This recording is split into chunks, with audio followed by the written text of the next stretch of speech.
बिस्मिल्लाहिर्रहमानिर्रहीम, अस्सलाम वालेकुम, good morning and welcome to morning at home. मैं हूं आपकी मेज़बान जुगन काजिम और आज आपसे ज़िंदगी की एक बहुत बड़ी रियलिटी, एक बहुत बड़े सच की बात करना चाहूँगी। और वो सच क्या है? वो सच ये है कि ज़िंदगी में हर चीज़ व्यूअर्स आर्जी है। अगर ज़िंदगी में कोई चीज़ कंफर्म्ड रियलिटी है या एक बहुत बड़ा सच है ज़िंदगी का, तो वो ये है कि हम एक दिन पैदा होंगे और एक दिन इस दुनिया से चले जाएंगे।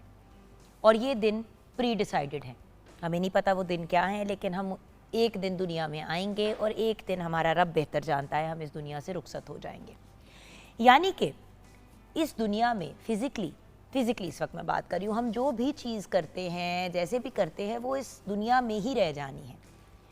तो फिर सवाल ये उठता है कि हम हर चीज़ के पीछे, दुनियावी चीज़ों के पीछे इतना भागते क्यों हैं? हर चीज़ की एक एक्सपायरी डेट होती है। अगर आप वैसे भी देखें, खाने पीने की चीज़ें उस तरह से, ना लोग हमेशा रहेंगे, ना पैसा हमेशा रहेगा, ना ही शोहरत रहेगी, ना तारीफ़ें रहेंगी, ना जवानी रहेगी, ना सेहत रहेगी और ना ही खुशी रहेगी। और इसी तरह गम और दूसरी चीज़ें भी हमेशा के लिए नहीं होती। ज़िंदगी एक सफ़र है जहाँ हर मंजिल टेम्प्रेरी है, हर लम्हा एक पल में बदल जाता है, एक से दूसरे सेकंड का आपको नहीं पता चलता कि क्या होगा। तो जो चीज़ आपके पास है, एक तो हम उसकी कदर कर सकते हैं, दूसरी बात, ज़िंदगी में चीज़ों के पीछे अगर हम भागना कम करें और उन चीज़ों के ऊपर ज़्यादा तवज्जो दें जो फॉर एग्ज़ाम्पल इम्पॉर्टेंट है, जैसे कि इबादत, एक दूसरे को वक्त देना, बड़ों का ख्याल रखना, बच्चों की अच्छी तरबियत पे फोकस करना, वो चीज़ें जो रहेंगी आगे जाके। कैसे रहेंगी? देखिए, जब हम इस दुनिया से जाएंगे तो हम अपने साथ दुआएं लेके जाएंगे और उसके साथ अपने अमाल लेके जाएंगे। अमाल जितने अच्छे होंगे उतना ही ज़्यादा चांस है कि जन्नत में आपकी एंट्री हो जाएगी। बड़ी बेसिक लेवल पे बात कर रही हूँ मैं इस वक्त। तो व्यूअर्स, और ये बात तो हर मज़हब भी कहता है कि अच्छे काम करोगे, पॉजिटिवली लोगों के साथ चलोगे, लोगों का भला करोगे, तो मतलब आपका एंड जो है वो हेवन या जन्नत होगा। तो अगर हमने अपनी दुनिया को भी अच्छा करना है, जिसमें हम इस वक्त इस टेम्परेरी दुनिया में रह रहे हैं, और अपनी आखिरत को भी संवारना है, तो ज़िंदगी को अच्छे अंदाज में जीना है। और हर रोज़ हम इस प्रोग्राम में ये बात करते हैं कि किस तरीके से हम अपने आप को एक बेहतर इंसान, एक पॉजिटिव इंसान, एक proper functional good person society में बना सकते हैं। ये सारी चीज़ें अगर हम करना चाहते हैं तो उसके लिए हमें अपने आप को इम्प्रूव करना पड़ेगा, अपने आप को एक बेहतर इंसान बनाना पड़ेगा। और जिस दिन हम ये तस्लीम कर लेंगे ना कि जितनी मर्ज़ी हम प्रॉपर्टी बना लें, चीज़ें बना लें, रह तो उन्होंने यहीं पे जाना है, तो किस चीज़ के पीछे हम भाग रहे हैं व्यूअर्स? उस जिस्मानी सुकून और जहनी सुकून के लिए जो वैसे ही आपका बर्बाद हो जाता है जब आप चीज़ों के पीछे भागते हैं। अब मैं ये नहीं कह रही हूँ कि आप मेहनत ना करें, एफर्ट ना करें और अपने फ्यूचर को सिक्योर ना करें, वो आप ज़रूर करें, 100% करें, हर बंदे को करना चाहिए। लेकिन कितना फ्यूचर सिक्योर करना है?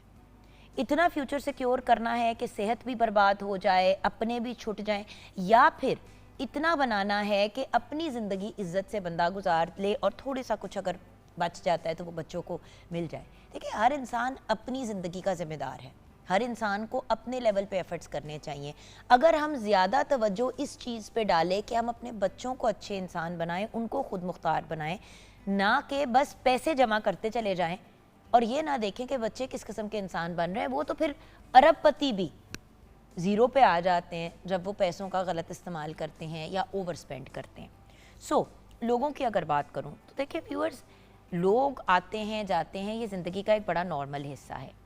लोगों को समझने की कोशिश करें, उन्हें माफ़ करें, उन्हें अप्रिशिएट करें, क्योंकि वक्त किसी का इंतज़ार नहीं करता।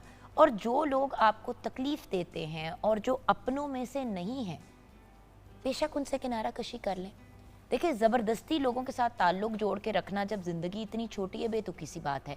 हाँ, अपने भाई बहन, माँ बाप, औलाद, मियाँ बीवी, क्लोज़ फ्रेंड्स, रिलेटिव्स, ज़रूर उनके साथ ताल्लुक़ रखें, लेकिन जो लोग आपको तकलीफ़ देते हैं या आपके लिए पॉजिटिव नहीं साबित होते, उनसे किनारा कशी कर लें। Again, life is temporary. सारा मतलब असल ज़िंदगी तो इसके बाद शुरू होनी है। पैसा, अगेन मैंने सबसे पहले पैसे की बात की कि आने जाने वाली बात है। एग्जाम्पल आपको देती हूँ, जैसे याद है कोविड में कितने लोग क्राइसिस का सामना कर रहे थे, बहुत बहुत बड़े कामयाब बिजनेसमैन, उनकी बिजनेसेस बंद हो गई, लोगों की कंपनीज बंद हो गई। तो पैसे का घमंड करना बेवकूफ़ी है, और पैसे के पीछे सिर्फ भागना और बाकी किसी चीज़ के ऊपर तवज्जो ना देना भी अपने साथ ज्यादती है। शोहरत भी पैसे की तरह की एक ऐसी चीज़ है जिसके पीछे हर बंदा भागता है, और ज़रा सी शोहरत मिल जाए तो लोग अपनी आंखें सर पे बिठा लेते हैं, और मतलब एक नया चेहरा उनके चेहरे पे आ जाता है और बिल्कुल एक नई पर्सनालिटी। बट याद रखें, फेम, शोहरत कौन सी परमानेंट चीज़ है? ये तो सबसे ज़्यादा इम्परमानेंट है। 2 मिनट लगते हैं आपको कामयाब होने में, और 2 मिनट ही लगते हैं आपको एकदम से लोगों में बदनाम होने में। एक्टर्स देख लें, क्रिकेटर्स देख लें, पॉलिटिशियंस देख लें, सोशल मीडिया इन्फ्लुएंसर्स को देख लें, एक लम्हे हर बंदा उनके पीछे भाग रहा होता है, 2 लम्हे के बाद लोग इंटरेस्ट लूज़ कर देते हैं, कोई छोटी सी चीज़ हो जाती है तो बॉयकॉट कर देते हैं। तारीफ़ को तो आपने, व्यूअर, सच्ची बात है, बिल्कुल भी सीरियसली नहीं लेना। तारीफ़, तालियां हर वक्त कोई नहीं किसी के लिए बजाता, और तारीफ़ करते हुए लोगों की हम इतनी एक्सपेक्टेशंस बढ़ा देते हैं कि ये भूल जाते हैं कि तारीफ़ भी इतनी करनी चाहिए जो मुनासिब हो, रीज़नेबल हो। और याद रखें, जो इंसान ओवर तारीफ़ करता है वो भी आपका कोई सपोर्टिव बंदा नहीं है। ओवर तारीफ़ करने वाले अक्सर किसी अपने पर्सनल मुफाद के लिए या पर्सनल बेनिफिट के लिए आपकी तारीफ़ें और वो चीज़ें कर रहे होते हैं। इसकी मिसाल बिल्कुल एक आर्टिस्ट की तरह है। जब एक आर्टिस्ट की परफॉर्मेंस अच्छी होती है तो हर बंदा उसकी तारीफ़ करता है, तालियां बजाते हैं, वाह वाह वाह करते हैं। ज़रा सा कोई ऊंच नीच का काम हो जाए तो फ़ौरन सोशल मीडिया पे उनके ख़िलाफ़ एक मुहिम शुरू कर दी जाती है और लोग उस बंदे को बॉयकॉट कर देते हैं। तो तारीफ़ भी उतनी ही टेम्परेरी है जितनी ज़िंदगी। जवानी का तो घमंड करना ही नहीं है व्यूअर्स। जवानी में इंसान एनर्जेटिक ज़रूर होता है, लेकिन अक्सर कल के बारे में इंसान नहीं सोचता, और जिस वक्त तक कल के बारे में सोचना शुरू करता है उस वक्त बुढ़ापा या बुजुर्गी जो है वो दरवाजे पे खड़ी होती है। अपनी हेल्थ का ख्याल रखना, अपनी आदतों को अच्छे तरीके से डेवलप करना, अपनी ज़ात को टाइम देना और अच्छे तरीके से अपनी ज़िंदगी को आगे लेके चलना, ये हमारा जवानी का फोकस होना चाहिए फ़िज़िकल पॉइंट ऑफ व्यू से। काश जवानी में ये कर लिया होता तो ये चीज़ हो जाती, फिर आप नहीं कहेंगे और आप एक पॉजिटिव ज़िंदगी की तरफ जाएंगे। सो याद रखें, जवानी भी बहुत टेम्प्रेरी चीज़ है और जवानी का घमंड बेवकूफ़ी है। गम और खुशी, ना तो इंसान हमेशा खुश रहता है ना हमेशा दुखी रहता है। ज़िंदगी में खुशी, गमी, ये सारी चीज़ें ऊंच नीच के मामलात हैं जो लाइफ में होते रहते हैं, और इन पे इतना ज़्यादा ओवर फोकस करना और अपने आप को डिस्टर्ब करना बनता नहीं है। ना इंसान हमेशा खुश रहता है, ना इंसान हमेशा गम की हालत में रहता है। बंदा किसी तकलीफ़ में आता है, उस वक्त लगता है बस अब ये तकलीफ़ तो कभी ख़त्म ही नहीं होगी, लेकिन फिर इंसान को एहसास होता है कि नहीं, कुछ पॉजिटिविटी, कुछ खुशी, कोई एक हवा का झोंका आया पॉजिटिविटी का। और इसी तरह कोई भी इंसान 24 घंटे हर रोज़ सारी ज़िंदगी खुश नहीं रहता। सो खुशी और गम को अंडरस्टैंड करना कि ये ऐसे इमोशंस हैं जो आने जाने वाले हैं, is not a big deal. चलें शेफ़ कनीज़ फ़ातिमा की तरफ रुख करते हैं, जानते हैं कि आज वो किचन में क्या बना रही हैं। बल्कि किचन में क्या बना रही हैं वो तो जब हम शेफ़ कनीज़ का सेगमेंट करेंगे तब उनसे डिस्कस करेंगे। अभी मैं सिर्फ शेफ़ कनीज़ से आज के टॉपिक पे जानना चाहूँगी। अस्सलाम वालेकुम। वालेकुम अस्सलाम। कैसी हैं आप? बिल्कुल ठीक ठाक।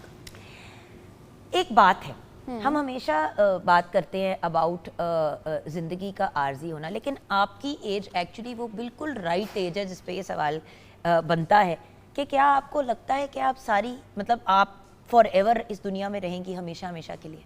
नहीं, बिल्कुल भी नहीं। ये तो हम सबका ईमान है कि हम सब ने एक दिन इस दुनिया से चले जाना है। वही ना, वो तो कोई भी नहीं पता, चाहे आप 1 मिनट बाद चले जाओ या 1 मिनट बाद चले जाओ। तो फिर आपके एज ग्रुप, स्पेशली जो यूथ है, वो ज़िंदगी ऐसे क्यों जीता है कि जैसे कभी इस दुनिया से जाना ही नहीं है? आपने नोटिस किया, यूथ बिल्कुल नहीं देखता। मतलब आप यंग इन्फ्लुएंसर्स को ही देख लो, जिस किस्म की चीज़ें वो सोशल मीडिया पे लगाते हैं, जो बातें करते हैं, मैं हमेशा सोचती हूँ कि कल का दिन भी तो आना है। अगर कोई बहुत गलत बात या कोई ऐसी वैसी हरकत आप ऑनलाइन कर देते हैं, सारी ज़िंदगी आपके साथ अटैच हो जाती है। बिल्कुल, वो आप चले भी जाएं तो वो तो पीछे रहती है, वही लोग देखते रहते हैं। यंग लोगों के एटीट्यूड्स को अगर आप देखें, ऐसे जीते हैं कि जैसे कल किसी को इन्होंने जवाब ही नहीं देना, और फिर अल्टीमेटली वही वाली बात होती है कि आइसोलेट हो जाते हैं। पढ़ाई लिखाई में देखो, काम के मामले में देखो, भाई क्यों मेहनत करें, कल देख लेंगे। कल अगर नौकरी नहीं हुई तो मेहनत किस चीज़ की करोगे भाई? बिल्कुल। सो ऐसा क्या है जो यूथ के अंदर कल की सोच नहीं होती इतनी? उनके अंदर ये है कि जो आजकल की यूथ है ना, मतलब कि वो किसी ना किसी तरह उनको एक तो फेम मिल जाती है आजकल, क्योंकि बहुत इजी हो गया हुआ सोशल मीडिया के through.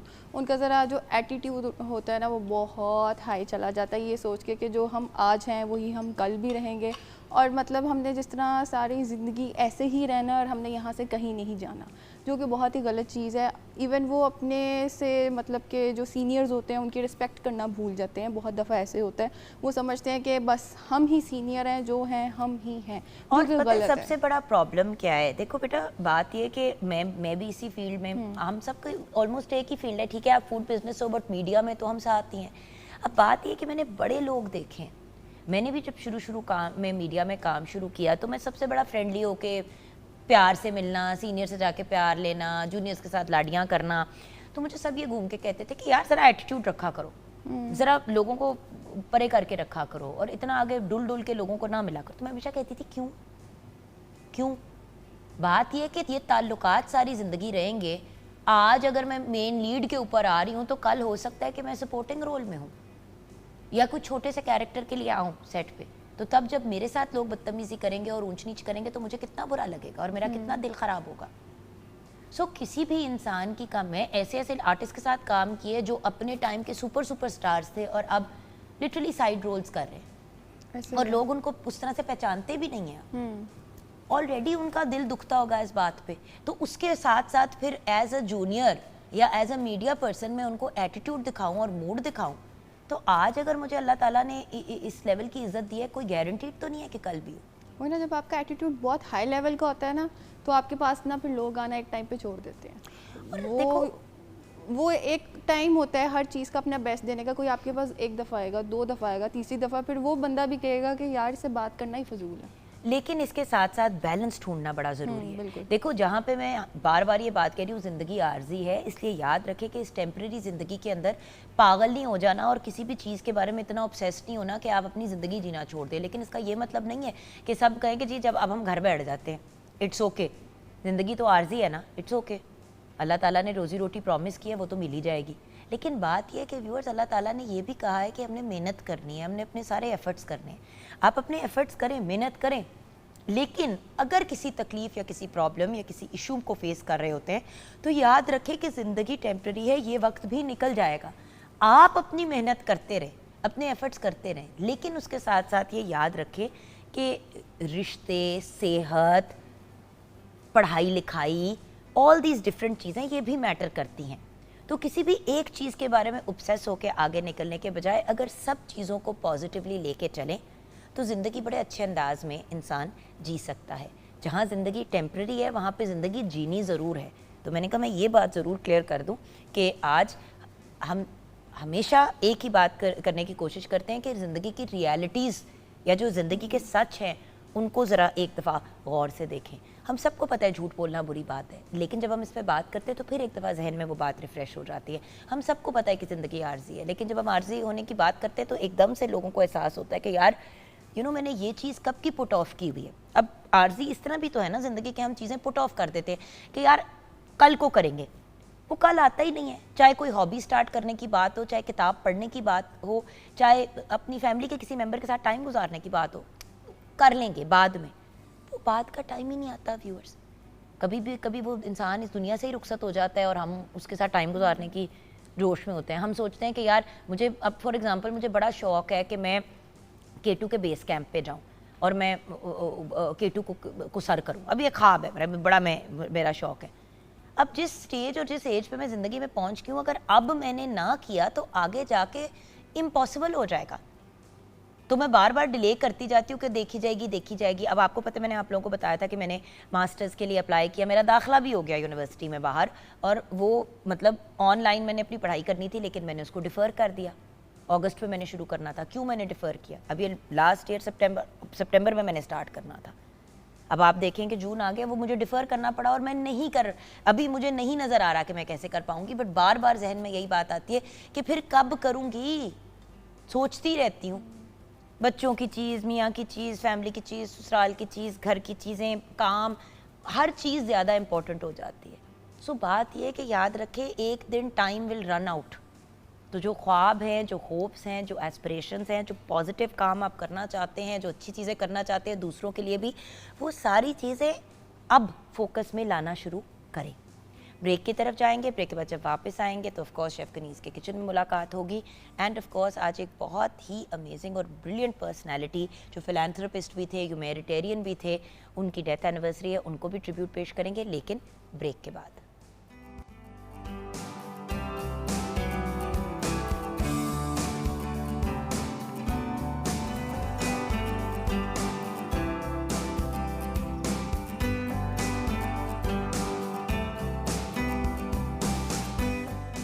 Welcome back from the break viewers. जैसे कि ब्रेक से पहले आपके साथ शेयर किया, आज एक बहुत ही बेहतरीन और ब्रिलियंट पर्सनालिटी की डेथ एनिवर्सरी है। एक पाकिस्तानी ह्यूमैनिटेरियन और फिलैंथ्रोपिस्ट जिनका नाम अब्दुल सत्तार ईदी है। ईदी साहब एक ऐसा नाम जो हर बंदा जानता है, चाहे बच्चा हो बुज़ुर्ग हो। आप 1928 में गुजरात में पैदा हुए बिफोर पार्टीशन।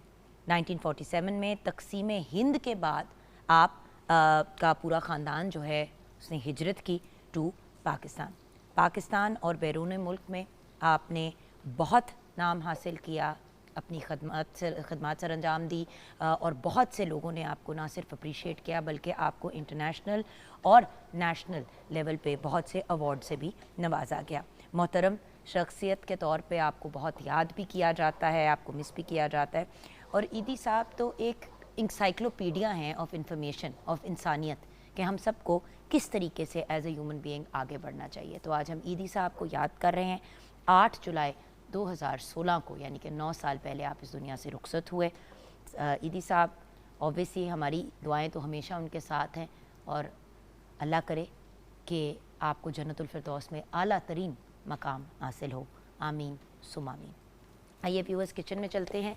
जी, क्या आज किचन में बन रहा है? आज किचन प्याज ब्राउन होते हुए नज़र आ रहे हैं मुझे। यस, सो किचन में जो आज बन रहा है वो है कोयला चिकन कीमा पुलाव।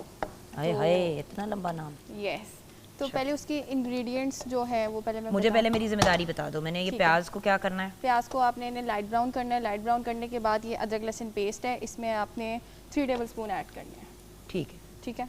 सो हम चलते हैं इंग्रेडिएंट्स की तरफ, तब तक जो प्याज होंगे वो ब्राउन हो जाएंगे। जो इंग्रेडिएंट्स इसमें जाएंगे वो ये हैं: चिकन कीमा 1 किलो, चावल 1 किलो, तेल 1 कप, प्याज 3 से 4 अदद, अदरक लहसुन पेस्ट 2 खाने के चम्मच, हरी मिर्च 3 से 4 अदद, टमाटर 3 अदद, नमक हस्बे जायका, सुरख मिर्च पाउडर 1 खाने का चम्मच, धनिया पाउडर 1 खाने का चम्मच, गरम मसाला पाउडर 2 चाय के चम्मच, जायफल जावित्री पाउडर 1 चौथाई चाय का चम्मच, दही 1 चौथाई कप, प्याज फ्राइड गार्निशिंग के लिए, और जो कोयला है वो स्मोक के लिए। बहुत सिंपल है, इसमें कोई इतनी रॉकेट साइंस नहीं है। जिस तरह आप रेगुलर कीमा बनाते हैं बिल्कुल आपने उसको वैसे बनाना है। वैसे बनाने के बाद जो इसका जो फर्स्ट मेथड है वो ये है कि आपने ऑयल डाल दिया पैन में डालने के बाद अब हम प्याज को है वो जो ब्राउन कर रहे हैं, और जिस तरह ही ब्राउन होंगे उसमें अदरक लहसुन पेस्ट डाल दी जाएगी और बाकी सारी चीज़ें मैं साथ साथ आगे बताती जाती हूँ। अच्छा, और उसके साथ मैं आपको ये भी एक बात बताऊँ कि व्यूअर्स की याद रखें कि जब हम इस तरह खाना बनाते हैं, अब आप इसमें दही डालेंगी?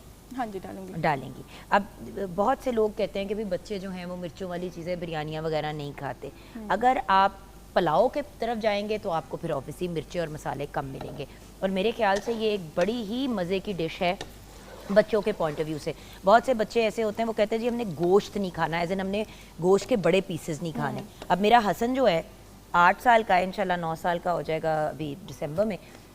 मेरी यही हर वक्त एक मसला चल रहा होता है उसके साथ कि गोश्त क्यों नहीं खाता, कीमा खिला दो वो खा लेता है। तो ये बहुत बेस्ट रेसिपी है, चाहे आप इसको हर मटन कीमा पुलाव कर लो, बीफ कीमा पुलाव कर लो या चिकन कीमा पुलाव कर लो, इट्स अप टू यू। और बच्चे पुलाव सारे ही शौक से खाते हैं। मैं बड़े कम बच्चों को जानती हूँ जो पुलाव ना शौक से खाएं। स्पाइसेस भी माइल्ड होते हैं और बहुत असल में पता है क्या करते हैं हम, बिरयानियाँ और इतनी मिर्चों मसालों लवाजमात वाली चीज़ें बच्चों को खिला देते हैं। बच्चे एक्चुअली सिंपल चीज़ें प्रेफर करते हैं, ऐसे ही है। और बहुत हैवी मिर्चों वाले फ्लेवर्स वैसे भी, जहाँ मिर्चें आपकी सेहत के लिए अच्छी हैं, बट वही वाली बात ना, too much of anything is not good.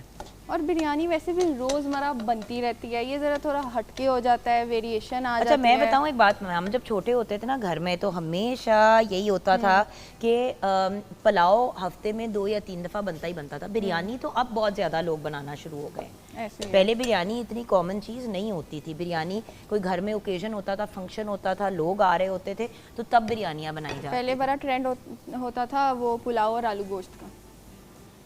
Pulao और आलू गोश्त। पुलाव और आलू गोश्त तो हमारे घर की एक फेवरेट हाँ, स्टैंडर्ड। अच्छा, बिल्कुल। ये अब यहाँ पे ये जो इसका कलर है वो बिल्कुल चेंज होने लग गया है, लाइट ब्राउन की तरफ जा रहा है। अब जो इसके अंदर ये जो अदरक लहसुन पेस्ट है, ये ऑलमोस्ट 3 टेबल स्पून ही है, तो ये इसके अंदर हम सारा ऐड कर देंगे। ठीक है। ये अदरक लहसुन पेस्ट चली गई, इसकी हल्की सी भुनाई करेंगे हम, और साथ ही साथ ये साबुत गरम मसाला है। साबुत गरम मसाला इसमें हम हाफ़ टेबल स्पून ऐड करेंगे। ठीक है। ठीक हो गया। अब इसको हम पकाएंगे, जैसे ही एक अरोमा आएगा ना, ये सारी चीज़ें पकने का, साबुत गरम मसाले का। क्योंकि होता ये है कि जब आप अदरक लहसुन की पेस्ट डालते हैं ना, उसमें क्योंकि पानी होता है, जब आप प्रॉपर फॉर्म में डालते हैं तो वो जल्दी हो जाता है। और थोड़ा सा अक्सर हम लोग जब ब्लेंड करते हैं तो थोड़ा पानी डालते भी है, तो उसकी वजह से थोड़ा सा जब तक अदरक लहसुन की सही से भुनाई ना ना, वो खाने में से वो जो एक स्मेल होती है ना उसकी, वो बहुत ट्रिगर करती है खाने वाले बंदे को। तो इसकी भुनाई लाजमी करें, और वो जो मुंह में वो जो अदरक और लहसुन आता है उसे ज़रा अवॉइड करें, अच्छे से ब्लेंड कर लें या चॉप कर लें। अब देखिए बट ना, वो यहाँ मुंह पे में नहीं मुझे आना एक चाहिए। अदरक का पीस बड़ा नजर आया, तो मैंने इसको रिमूव कर दिया, क्योंकि जब मुंह में आता है ना, आपके जो खाने का टेस्ट होता है ना, वो बिल्कुल ख़राब हो जाता है। हाँ। तो ये इस पॉइंट पे ये मैंने ग्रीन चिलीज कट की हुई हैं, 2 to 3 चिलीज हैं ये। अगेन डालनी है तो डालें, ये नहीं आपने जूलियन कट करके इसमें डाल दें। डाल दें। और याद रखें, ये जो पतली वाली मिर्चें है ना, लंबी वाली, ये जो ब्राइट कलर की होती हैं, ये बड़ी मिर्ची, इनमें ये बहुत तीखी होती हैं। और पुलाव में वैसे भी लाल मिर्च पाउडर से ज़्यादा ना आप कोशिश करें कि यही इस्तेमाल करें, ग्रीन चिली पाउडर, क्योंकि जो लाल मिर्च पाउडर होता है, एक तो वो आपके पुलाव का जो कलर ख़राब करता है, और साथ ही साथ वो एक पुलाव वाला टेक्सचर नहीं आता, वो फिर बिरयानी की तरफ जाने लग जाता है, वो रेडिश सी लुक आने लग जाती है। ब्राउनिश बेज की तरफ कलर होता है, बिरयानी का लाल की तरफ होता है। और ये आप टमाटर डाल रहे हैं, बहुत से लोग तो टमाटर भी नहीं डालते हैं, बट क्योंकि हम कीमा बना रहे हैं तो वो टेस्ट बहुत ही ब्लैंड हो जाएगा फिर पुलाव में। बिल्कुल। यहाँ पे अदरक लहसुन की पेस्ट बिल्कुल अच्छे से पक चुकी है, और विद इन सेकेंड्स हम टमाटर भी ऐड कर देंगे, क्योंकि वो थोड़ा सा हरी मिर्च का कच्चेपन की स्मेल आ रही है। देखिए व्यूअर्स, आधा खाना तो खुशबू से ही आपको समझ आ जाती है। लोग कहते हैं कि जो मुझे अक्सर मेरी जो घर में एक बंदी काम करती है इसी तरह, मुझे अक्सर कहती है आप ही खाने की समझ आ जाती है आपको कि कहाँ पहुँचा है और कितना को पक गया। आप खुशबू से आपको पता चल जाता है। And it's true, it is purely a खुशबू की गेम। इसमें इस पॉइंट पे हम ज़रा पानी ऐड करेंगे। अच्छा। कि वो जो आपकी जो प्याज है ना, वो लग ना जाए और ना अदरक लहसुन जल जाए, और वो अच्छे से ज़रा और सॉफ्ट हो जाएंगे और ज़रा पक जाएंगे। अब इसमें और हमने क्या डालना है? इसमें अब जाएंगे टमाटोस, जो कि मैंने 3 लिए हैं, बिल्कुल मीडियम साइज़ के। अब हम इनको कुक करेंगे। मसाला ही होता है व्यूअर्स मेन चीज़, जो सच्ची बात है। एक्चुअली जो मेन चीज़ होती है वो मसाला होता है। और इसी पॉइंट पे हमने चिकन का कीमा भी अपना ऐड कर देना है, क्योंकि इसी के पानी में वो भी पकता जाएगा, क्योंकि अभी टमाटोस का पानी निकलेगा। हाँ, अलबत्ता अगर आप बीफ या मटन का यूज़ कर रहे हैं तो टमाटर को पहले भून लें, ताकि वो पानी उसका, या टमाटर डालने से पहले आप कीमा डाल लें बीफ और मटन का, उसको अच्छे से भून लें। वो जब भून जाएगा तो उसमें फिर आप टमाटर डाल के उसको फिर कुक कर लें। दोनों तरह से कर सकते हैं। मुझे ये होता है कि जब टमाटर पहले चला जाता है ना, तो वो जो एक भुना हुआ टेस्ट होता है ना, वो जो भुना भुना टेस्ट नहीं आता फिर।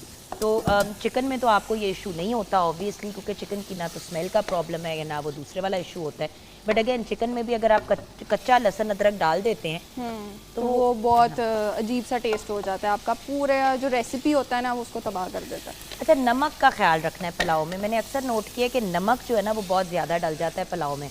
उसका भी एक बड़ा बेसिक रीज़न ये है कि क्योंकि हम कीमे में भी डालते हैं और फिर चावलों में भी डालते हैं, तो वो ऊंच नीच हो जाता है। और जो नमक की रेशियो है ना, वो आप कभी भी किसी को ना बताएं कि इतना चम्मच ऐड करें, क्योंकि हर किसी का अपना हिसाब होता है नमक का।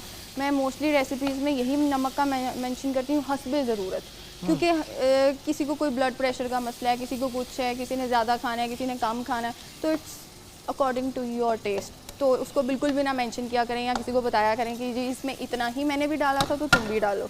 तो ये हाँ, चीज़ क्योंकि बिल्कुल हर मत बंदे की करना। फ्लेवर पैलेट फर्क है। अच्छा, बिल्कुल। इसमें और क्या हमने? इसके अंदर अब हम स्पाइसेस ऐड करेंगे। स्पाइसेस में है हमारे पास हल्दी, जो कि हाफ़ टी स्पून के करीब जाएगी। आप देख रहे हैं बहुत लाइट मसाले। सूखा धनिया पाउडर, ये हाफ़ टेबल स्पून के करीब जाएगी, क्योंकि ना ही तो इसने हमारी रेसिपी का कलर ख़राब करना है। और ये है टेबलस्पून, हाँ। जायफल जावित्री पाउडर, ये आपने बिल्कुल भी ज़्यादा नहीं डालना, ये ऑलमोस्ट 2 पिंच बनेंगी। हाँ, बिल्कुल हल्का सा, ये भी खुशबू के लिए ये आप डालते हो और बिल्कुल। हल्के से फ्लेवर के और लिए। ये है chilli powder, red chilli powder, अब वो देखो ना, वही क्योड़ा जो आप डालते हो नॉर्मली खाने में हल्के से टेस्ट के लिए, वो अगर ज़्यादा डाल जाए तो बिल्कुल खाना ख़राब हो जाए। ऐसे ही है। ये है हाफ़ टी स्पून। जो एसेंस होते हैं वो सिर्फ एक एरोमा के लिए होता है, ये नहीं कि आप उसमें भर भर के डालें लोग कि टेबल स्पून नहीं, दो बहुत टेबल गलत स्पून बात है। वो आपका बिल्कुल टेस्ट भी ख़राब कर देता है। एक पॉइंट आता है कि उसमें एक बिटरनेस आने लग जाती है, कड़वा बिल्कुल। आता है। ये है ब्लैक पेपर, ये इसके अंदर ऑलमोस्ट 1 टीस्पून है, तो ये हम इसमें सारी ऐड कर देंगे। और ये है हमारा गरम मसाला पाउडर, ये भी बिल्कुल थोड़ा सा ये भी आपने थोड़ा डालना है, सा बहुत डालना है। ज़्यादा नहीं फॉर डालना। Just flavour. गरम मसाला बहुत बुरा लगता है, हैवी फ्लेवर उस पे पुलाव में, बिरयानी में लोग ज़्यादा और डालते ये हैं। है पुलाव मसाला, आपके पास अगर होममेड है किसी भी ब्रांड का है, आप उसको यूज़ कर सकते हैं। जो एक पुलाव का वो जो एक एरोमा होगा ना, वो इससे आ जाएगा। और वरना अगर आप घर वाले बेसिक मसाले ही डालेंगे ना, तो वो एक प्रॉपर वो घर वाली ही एक हांडी की खुशबू आएगी। तो ज़रा उसको थोड़ा सा ना एक वेरिएशन करने के लिए और ज़रा चेंज करने के लिए हम इसके अंदर डालेंगे पुलाव मसाला, जो कि राउंड अबाउट 2 टेबल स्पून है।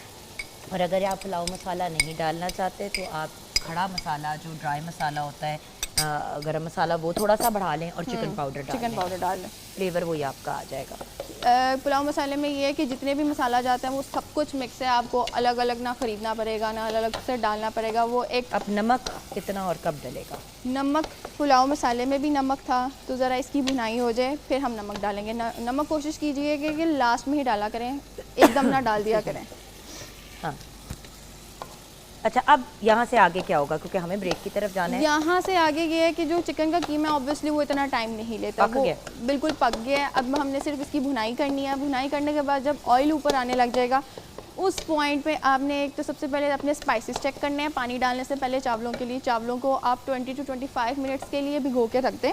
और दूसरी तरफ जब आप उसको अच्छे से चेक कर लेंगे कि ठीक है सारे मसाले सेट हैं, उसमें पानी ऐड किया जाएगा आपके चावलों के मुताबिक। उसके अंदर आपने पानी में जैसे ही बॉयल आएगा, आपने चावल ऐड करना है। चावल ऐड करने के बाद उसको आपने दम दे देना है। और दम देने से पहले आपने ये करना है कि जो कोयला होगा, कोयले को आपने चूल्हे पे गरम करना है। वो आपको उसका शायद तरीका पता ही होगा, मैं एक दफ़ा फिर बता देती हूँ। आपने चूल्हे पे गरम करना है। गरम करने के बाद आपने चावलों के ऊपर कोई फॉइल पेपर ले लें, फॉइल पेपर नहीं है कोई स्पून के ऊपर आपने कोयला रखना है और उसके ऊपर 1 या 2 ड्रॉप्स आपने ऑयल के डालने हैं। ऑयल के डालने के बाद आपने उसको कवर कर देना है अपनी दम की टाइमिंग के हिसाब से। वो फिर उसके अंदर वो जो कोयले का अरोमा आएगा, तो वो इससे ये कोयला कीमा चिकन पुलाव तैयार हो जाएगा। That's it. अच्छा, अब हम कहाँ पे खड़े हैं यहाँ पे कुकिंग के पॉइंट ऑफ व्यू से? अब स्टेटस ये है कुकिंग का कि जो इसकी जो भुनाई है वो हो रही है, ऑयल आहिस्ता आहिस्ता ऊपर आने लग गया है। और कोई हम 5 to 6 मिनट्स इसकी भुनाई करेंगे। देन जो मैंने आपको प्रोसीजर बताया चावल डालने का, वो हम इस पर इम्प्लीमेंट कर देंगे। और पानी इसमें कितना जाता है? पानी अगर आपके पास 1 किलो चावल है तो कम से कम आप 1 जग पानी डाल दें, या बहुत ही जो परफेक्ट रेशियो है ना, फॉर एग्जांपल अगर आपने 1 बाउल में अगर चावल हैं भिगोने से पहले। और याद रखें कीमे में भी कुछ लिक्विड होता है। हाँ, होता है। तो अगर आपने पानी की रेशियो अपनी बिल्कुल परफेक्ट करनी है, फॉर एग्जांपल अगर 2 कप चावल है तो आपने उसके अंदर 4 गिलास पानी डालना है। हमेशा चावलों से डबल प्रोपोर्शन जाता है पानी का, तो ये आपकी मेजरमेंट होनी चाहिए। और अगर 1 किलो चावल है तो ऑलमोस्ट 1 लीटर पानी जाएगा। That's it. तो वो तो इक्वल अमाउंट हो गया। इक्वल अमाउंट हो गया। और कभी कभार चावलों पे भी डिपेंड करता है, कुछ 1.5 लीटर में भी हो जाते हैं, और वो चावल की क्वालिटी पे भी डिपेंड करता है। अच्छा, अगर लो क्वालिटी चावल होता है तो वो उसके अंदर ही बन जाता है। अगर थोड़ा अच्छे वाला होता है तो वो थोड़ा सा ना टाइम लेता है। बहुत से लोग सेला चावल भी यूज़ करते हैं बिरयानी बहुत और उसके टाइम लिए, लगता है लेकिन सेला वो चावल। मज़े के नहीं होते। आई एम सॉरी, सेला चावल का वो टेस्ट ही नहीं आता जो बिरयानी में या पुलाव वो में। बासमती चावल का, बासमती जो चावल बासमती का। चावल खैर, ये ऑलमोस्ट डन है। कुछ वाइल मेरे ख्याल से ब्रेक होगी, उसी दौरान चावल भी डल हाँ, जाएंगे। बिल्कुल। और आपसे बातें करते करते ये हमने पुलाव दम बनाया। वाला चिकन कीमा पुलाव बन इसी गया। को चाहे आप प्लेट में डाल के रोटी के साथ खा लें, हाँ। इसी पॉइंट पे। हाँ, और इसके अंदर आप तो बटर ऐड नमक करें। वगैरह चखें और हाँ, नमक चखें और इसके अंदर डालें। दही कब डालोगे? दही इसकी भुनाई जब हो जाए, क्योंकि हमारे जो टमाटर हैं वो हमने चिकन के साथ डाले थे, तो वो टमाटर भी साथ ज़रा पक जाए, देन मैं दही ऐड। गल जाए तो फिर दही डालेंगे, 2 मिनट उसको और पकाएंगे एंड देन दैट्स इट। यहाँ पे हम ब्रेक की तरफ जाएंगे व्यूअर्स, आप हमारे साथ रहिएगा। ब्रेक के बाद वापस आएंगे तो बात करेंगे सोचने की। एक तो एक अच्छा सोचना होता है, एक होता है ओवर थिंकिंग, कि आप इतना ओवर थिंक करते हैं, इतना सोचते हैं कि अपनी हालत गैर कर लेते हैं और अपनी स्ट्रेस और एंग्जाइटी को बहुत बढ़ा लेते हैं। तो इससे बचने का क्या तरीका है कि बंदा सारी सारी रात ना जागा रहे एंग्जाइटी के मारे, ये हम डिस्कस करेंगे। सीजन ओवर थिंकर ऑल्सो, तो इसको भी एडवाइस लेके देंगे ब्रेक के बाद।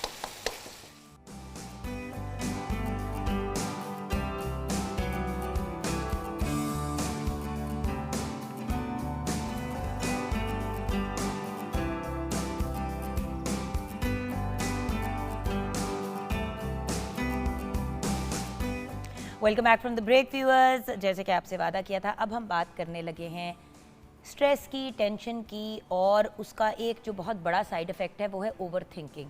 वो जो लोग अक्सर नहीं कहते, हमारे घर के बड़े भी कहते थे, सच्ची बात है, मैं भी अब कभी कभी कहती हूँ कि यार दिमाग ही नहीं चुप करता, दिमाग ही नहीं चुप करता। रात को हम चुप हो जाते हैं, घर वाले चुप हो जाते हैं, टीवी शीवी डिवाइसेस भी चुप कर दो, बंदा लेटा होता है, छत को देख रहा होता है, दिमाग चल रहा होता है, चल रहा होता है, चल रहा होता है, और जिसकी वजह से नींद नहीं पूरी होती। फिर जब नींद नहीं पूरी होती तो आपको भी पता है कि हाल क्या होता है। और 2-4 दिन अगर इस तरह गुजर जाएँ आपके, 2-4 रातें ऐसी गुजर जाएँ, तो मजाल है कि चौथे दिन बंदे का मूड ठीक हो, दिमाग काम करे, या कोई चीज़ भी बंदा कर पाए एज अ नॉर्मल पर्सन। जड़ स्ट्रेस है, स्ट्रेस हर बंदे की ज़िंदगी में है।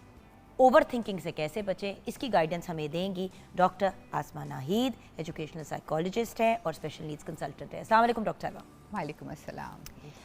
डॉक्टर साहबा देखिए, स्ट्रेस, टेंशन, एंग्जाइटी, नाकामी, ये सब हमारी ज़िंदगी का हिस्सा है। अभी प्रोग्राम के आगाज़ में भी यही बात की कि ज़िंदगी में हर चीज़ आर्जी है, ना हर वक्त खुश रहता है बंदा, ना हर वक्त दुखी रहता है। जी, ज़िंदगी को लेके चलना है।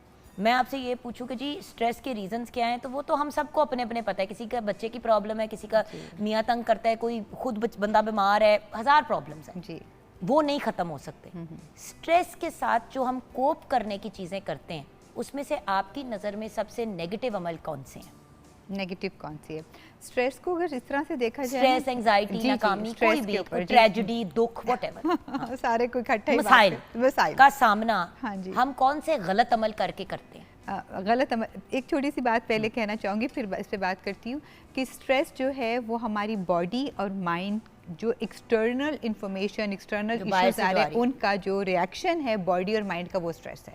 अंदर से स्ट्रेस नहीं। मैं तो कहती हूँ बॉडी और माइंड की लड़ाई का नाम स्ट्रेस है। चलो ये भी अच्छी बात है कि दिमाग टेंशन में आ गया, जिस्म बेचारा लेकिन वो रिलैक्स करना चाह रहा है, वो आगे से उसको टेंशनें देता जा रहा है। और आप देखिए ये एक्सटर्नल है, सब इंटरनल नहीं है। जो एंग्जाइटी है वो इंटरनली खौफ, वसवसे, शक है, ऐसे ना हो जाए, वैसे ना हो जाए, सिनेरियो बिल्डिंग। तो दो अलग अलग चीज़ें हैं, स्ट्रेस और एंग्जाइटी। अब जो ओवर थिंकिंग है, जो आपका दिमाग आप कह रही हैं कि हर वक्त खुला रहता है, भी नहीं करता, तो ऐसे समझे ना जैसे एक कंप्यूटर है और उसके अंदर लातादाद फाइलें खुली हुई हैं जो कि बेकार हैं। इधर भी फाइल खुली है, उधर भी खुली है, इधर एक ऐप खुली है, आपने अपनी स्क्रीन पे बेशुमार सी चीज़ें खोली हुई हैं और आप वहाँ पे बैठे हुए हैं और फिर आपने उठा के हाथ में सेल फ़ोन भी पकड़ा, उसमें भी फाइलें खुली हैं। अगर हर जगह बहुत सी फाइलें खुली होंगी जो कि अपना अपना काम करी, तो आप मुझे बताएं कि आपकी जो मशीन है उसका जो प्रोसेसिंग स्पीड है या उसका जो आउटकम उसने देना है, उसकी क्या हालत होगी। तो ये आप बस इसको ऐसे विजुअलाइज करें कि आपकी स्क्रीन पे बेशुमार चीज़ें खुली हैं, वो ऐप काम की भी नहीं, पुरानी बातें सोच रहे हैं, आने वाली चीज़ें सोच रहे हैं, इसने ये कह दिया वो सोच रहे हैं, और फिर उनके अपने खुद से सिनेरियो क्रिएट कर रहे हैं, चीज़ें इंफॉर्मेशन मिक्स कर करके। अच्छा। तो यहाँ से आपकी ओवर थिंकिंग शुरू होती है। अगर आप अपनी आहिस्ता आहिस्ता सारी अपनी फाइलें बंद करना शुरू करेंगे तो आहिस्ता आहिस्ता कंप्यूटर, जो आपका ब्रेन है, वो खुद ब खुद अपनी प्रोसेसिंग स्पीड और काम बेहतर करना शुरू करेगा। आप कह रही थी नेगेटिव क्या चीज़ है, नेगेटिव हमारा तरीका क्या है? देखिए ना, कुछ लोग होते हैं जो टेंशन और स्ट्रेस में आते हैं तो वो हाइपर फंक्शनल हो जाते हैं, खाते ज़्यादा हैं। नहीं, हाइपर फंक्शनल की बात करी हूँ कि यानी कि वो मतलब जितनी ज़्यादा टेंशन आती है उतनी ज़्यादा उनकी प्रोडक्टिविटी ब्रिलियंट हो जाती है और वो ठक ठक ठक ठक ठक ठक करके चीज़ें मुकाना शुरू कर देते हैं। एक ये भी तरीका है। एक तरीका ये है कि ये क्या हुआ, वो एक टेंशन एकदम से आ गई, अच्छा उस टेंशन के मारे भट्टा बैठ गया। अब जो नॉर्मल डे टू डे करने वाले काम है, जैसे कि आपने हांडी पकानी है, कपड़े धोने हैं, आप वो भी नहीं कर पा रहे। अब आप हाथ पांव फुला के बैठे हुए हैं और आपको समझ ही नहीं आ रही कि मैं क्या करूं। आप मुझे कहते हैं ना हवास पाकता हो, मतलब आपके सेंसेस ही गायब हो जाते हैं। फिर ऐसे लोग भी हैं जो स्ट्रेस भी लेते जाते हैं, चीज़ें भी करने की कोशिश करते हैं, फाइलें भी नहीं उनकी बंद हो रही। तो इन सब में से सही तरीका क्या है? नेगेटिव तरीके के ऊपर मैं कहना ये चाहूँगी पहले कि जितना आप उसका जिक्र करते रहते हैं, कंप्लेन करना हमारा माशाल्लाह बहुत शेवा है, हमें कंप्लेन करना बहुत अच्छा लगता है आमतौर पर लोगों को। पीपल कंटिन्यूसली कंप्लेन, और जब आप कंप्लेन करते हैं तो आपका दिमाग सुन रहा है ना, आप जो बोल रहे हैं वो सुन रहा है, वो प्रोसेस है, आपके न्यूरॉन्स जो हैं वो इसको एक्सेप्ट कर रहे हैं कि बस आपको फिर अपनी छोटी सी कंप्लेन बहुत बड़ी लगती है, या दूसरे लोग आपसे कंप्लेन कर रहे हैं और करते चले जा रहे हैं, करते चले जा रहे हैं। आप एक बड़ी वैलिड पॉइंट यहाँ पे रेज कर रही हैं। आपने नोटिस किया कि जब खवातीन को या किसी भी बंदे को अपने फैमिली से प्रॉब्लम हो रही होती है, एक बेसिक एग्जांपल ले लेते हैं, पाकिस्तान का फेवरेट सास बहू के इश्यूज चल रहे हैं। बिल्कुल। अब सास ने बहू के बारे में कंप्लेन करना शुरू किया, शुरू में आई, उसको कोई उसकी बात बुरी लगी, उन्होंने अपनी बहन से बात की, फिर उन्होंने मतलब सास ने बहन से बात की, रिश्तेदारों से किसी ने फ़ोन करके कहा हाँ जी कैसा जा रहा है सारा, भाई बड़ा ही तंग करती है, बात ही नहीं सुनती। जितना बोलते हो हाँ जी उतना ही ज्यादा वो बात पक्की होती जाती जी, है। आप मार्केट कर रहे हो और आप बुराई को जो बंदा जो थोड़ा बुरा लग रहा होता है, थोड़ा बद लग रहा होता है, उससे आपको नफरत हो जाती है। इसको मार्केटिंग, ये मार्केटिंग टैक्ट है ना। आप एक बात करते चले जाएं, दूसरा शख्स जो है वो उसको बिलीव करना शुरू कर देता है। तो सास बहू की लड़ाई में भी यही बिलीव, जैसे हमें एक दफा यकीन दिलाया गया था कि मिनरल वाटर हमारी जरूरत है, जबकि अगर आपको याद हो तो जब हम छोटे होते थे तो मिनरल वाटर नुमा कोई चीज नहीं होती थी, मतलब हाँ। कुछ बना रहे थे बट एज सच हमें ये कन्विंस किया गया कि इसके बगैर हम मर जाएंगे। और उसका एक बात यहाँ पे एंग्जाइटी क्रिएट की गई। एंग्जाइटी जो है ना वो क्रिएट भी की जाती है, वो दी भी जाती है, मीडिया आपको देता है, कॉर्पोरेट सेक्टर आपको देता है कि हाय हाय ये हो जाएगा, अब ये हो जाएगा, ये कर लें, जंग हो जाएगी, बारिश हो जाएगी, अब सब कुछ ख़राब हो जाएगा, अब ये हो जाएगा। तो ये एंग्जाइटी भी क्रिएट भी की जाती है, आपको सोसाइटी भी इंड्यूस करती है, ये गोली खा लें ये नहीं हो जाएगा, ये विटामिन खा लें ये ना हो जाएगा। को देखें काम की कैपेसिटी में, अब किसी को आपने तंग करना है, ख़राब करना है, आप उनको एंग्जाइटी देनी शुरू कर दो। काम आप देंगे तो आप उनको खौफजदा करेंगे ना, खौफजदा करेंगे तो आप उनसे अपने डिजायर रिजल्ट्स निकलवाएंगे। तो it's kind of a power play as well. अच्छा, इस चीज़ का व्यूअर्स मैं आपसे स्पेशली रिक्वेस्ट करूंगी कि अपने दिमाग में ना फिल्टर डाल लें। ये मैंने एक चीज़ सीखी है ओवर द इयर्स मीडिया के अंदर रह के। पहले क्या होता था कि कोई अगर कमेंट भी करता था सोशल मीडिया पे, मैं एक एक कमेंट पढ़ती थी नेगेटिव के मेरे बारे में। अच्छा, एक दिन मेरे हस्बैंड ने मुझे कहा कि जुगन, ये काफ़ी साल पहले की बात है, ऑलमोस्ट डेकेड अगो, 10 साल पहले की बात। मैंने कहा फलां ने ये कह दिया, फलां ने वो कह दिया, इसने ये कह दिया। तो ही turn out to said babe, अगर 200 कमेंट आए हैं और उस कमेंट्स में 4 लोगों ने बुरी बात कर दी, तुम 4 पे क्यों फोकस कर रही हो? Yes, our focus is on negative actually. Negative is very attractive Jugan ji, actually it's very attractive. Positive is not attractive. Positive के लिए आपको अपने दिमाग को कहना पड़ता है ये अच्छी चीज़ है, मैं इसकी तरफ जाऊँ, इसकी में ये बेहतरी है, इसमें मेरी बेहतरी। लेकिन नेगेटिव बहुत अट्रैक्टिव है, बहुत लग्जेरियस है, उसकी तरफ खुद ध्यान जाता है उससे। अब मेरे साथ ये 2-3 दफ़ा हो चुका है डॉक्टर साहिबा के काम की कैपेसिटी में ना। अब मैं किसी जगह पे काम कर रही हूँ, एक जगह पे मैं कर रही थी काम, आई रिमेंबर प्राइवेट सेक्टर में, तो मुझे किसी ने कहा कि आपको पता है ना कि शायद आपका ये जो प्रोजेक्ट आप कर रही हैं ये शट डाउन हो जाए। अच्छा, मैं परेशान हो गई, मैंने कहा शट डाउन कैसे हो जाए, मैंने यहाँ पे डेटें दी, मैं ये वो व्हाटएवर।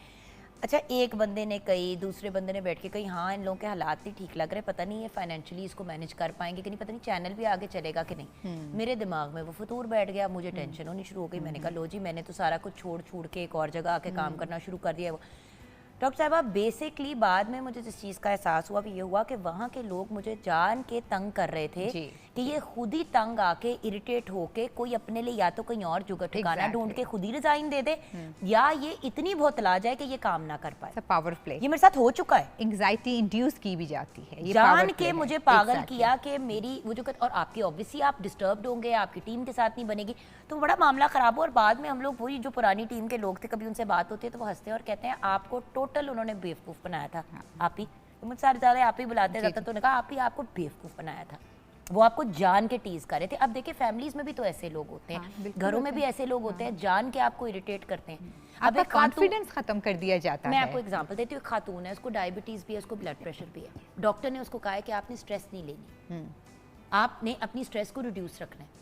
अब जान के उसको इरिटेट किया जा रहा है, जान के उसको तंग किया जा रहा है, जान के उसको डिस्टर्ब किया जा रहा है, वो अपने दिमाग को किस देखिए, आप अपने आप को सेव कर सकते हैं, दुनिया तो नहीं बाज कर आएगी। सकती, हाँ। तो मुझे कोपिंग मैकेनिज्म्स बताएं जो असल एक्चुअली हमारा निकलेगा इस गुफ्तगू से। बाउंड्रीज, हर तरफ बाउंड्रीज। अगर स्ट्रेस के लिए, चूंकि स्ट्रेस एक्सटर्नल है, जैसे मैंने डॉक्टर साहब आप बाहर प्रैक्टिस करती हैं, पाकिस्तान में बाउंड्रीज का कोई कॉन्सेप्ट नहीं है, करना पड़ेगा ना, आपके पास तो इतना बड़ा प्लेटफॉर्म है। बाउंड्री कहते हो तो बंदा छूट, अम्मा के सामने कहो ना मामा सम बाउंड्रीज, जूता उतार के मेरे सिर पे ना वो मारे। अम्मा वाली को तो मैं कुछ नहीं कहती, पड़ जाते लेकिन बाकी प्रोफेशनल बाउंड्रीज, अपने ससुराल वालों के साथ बाउंड्री, अपने इवन बहन भाइयों के साथ बाउंड्रीज, अपने कुलीग्स के साथ वहाँ तो हो सकती है। और जो सोशल मीडिया पे बाउंड्रीज, जो लोग कुछ भी कह रहे हैं, जो आपने फिल्टर की बात की, फिल्टर को अगर बढ़ा लेंगे तो बाउंड्रीज ही होंगी। आपका क्या ख्याल है, आज से जो बाहर की दुनिया है वो आज से 200-300 साल पहले वो इन प्रॉब्लम से जिनसे अब हम गुजर रहे हैं नहीं गुजरी होगी? गुजरी होगी तो मैकेनिज्म क्रिएट हुए होंगे ना कहीं ना कहीं। यार पर प्रॉब्लम्स भी बहुत पड़ गई हैं। पिछले दिनों मैं बैठी हुई थी, मेरी एक पार्लर वाली बच्ची है जिससे मेरी बड़ा अच्छा लाड प्यार है, मुझे बता रही थी, कहती आप ही मुझे बताएं मैं क्या, मैंने उससे कहा, मैंने कहा तुमने अपना हाल क्या कर लिया है?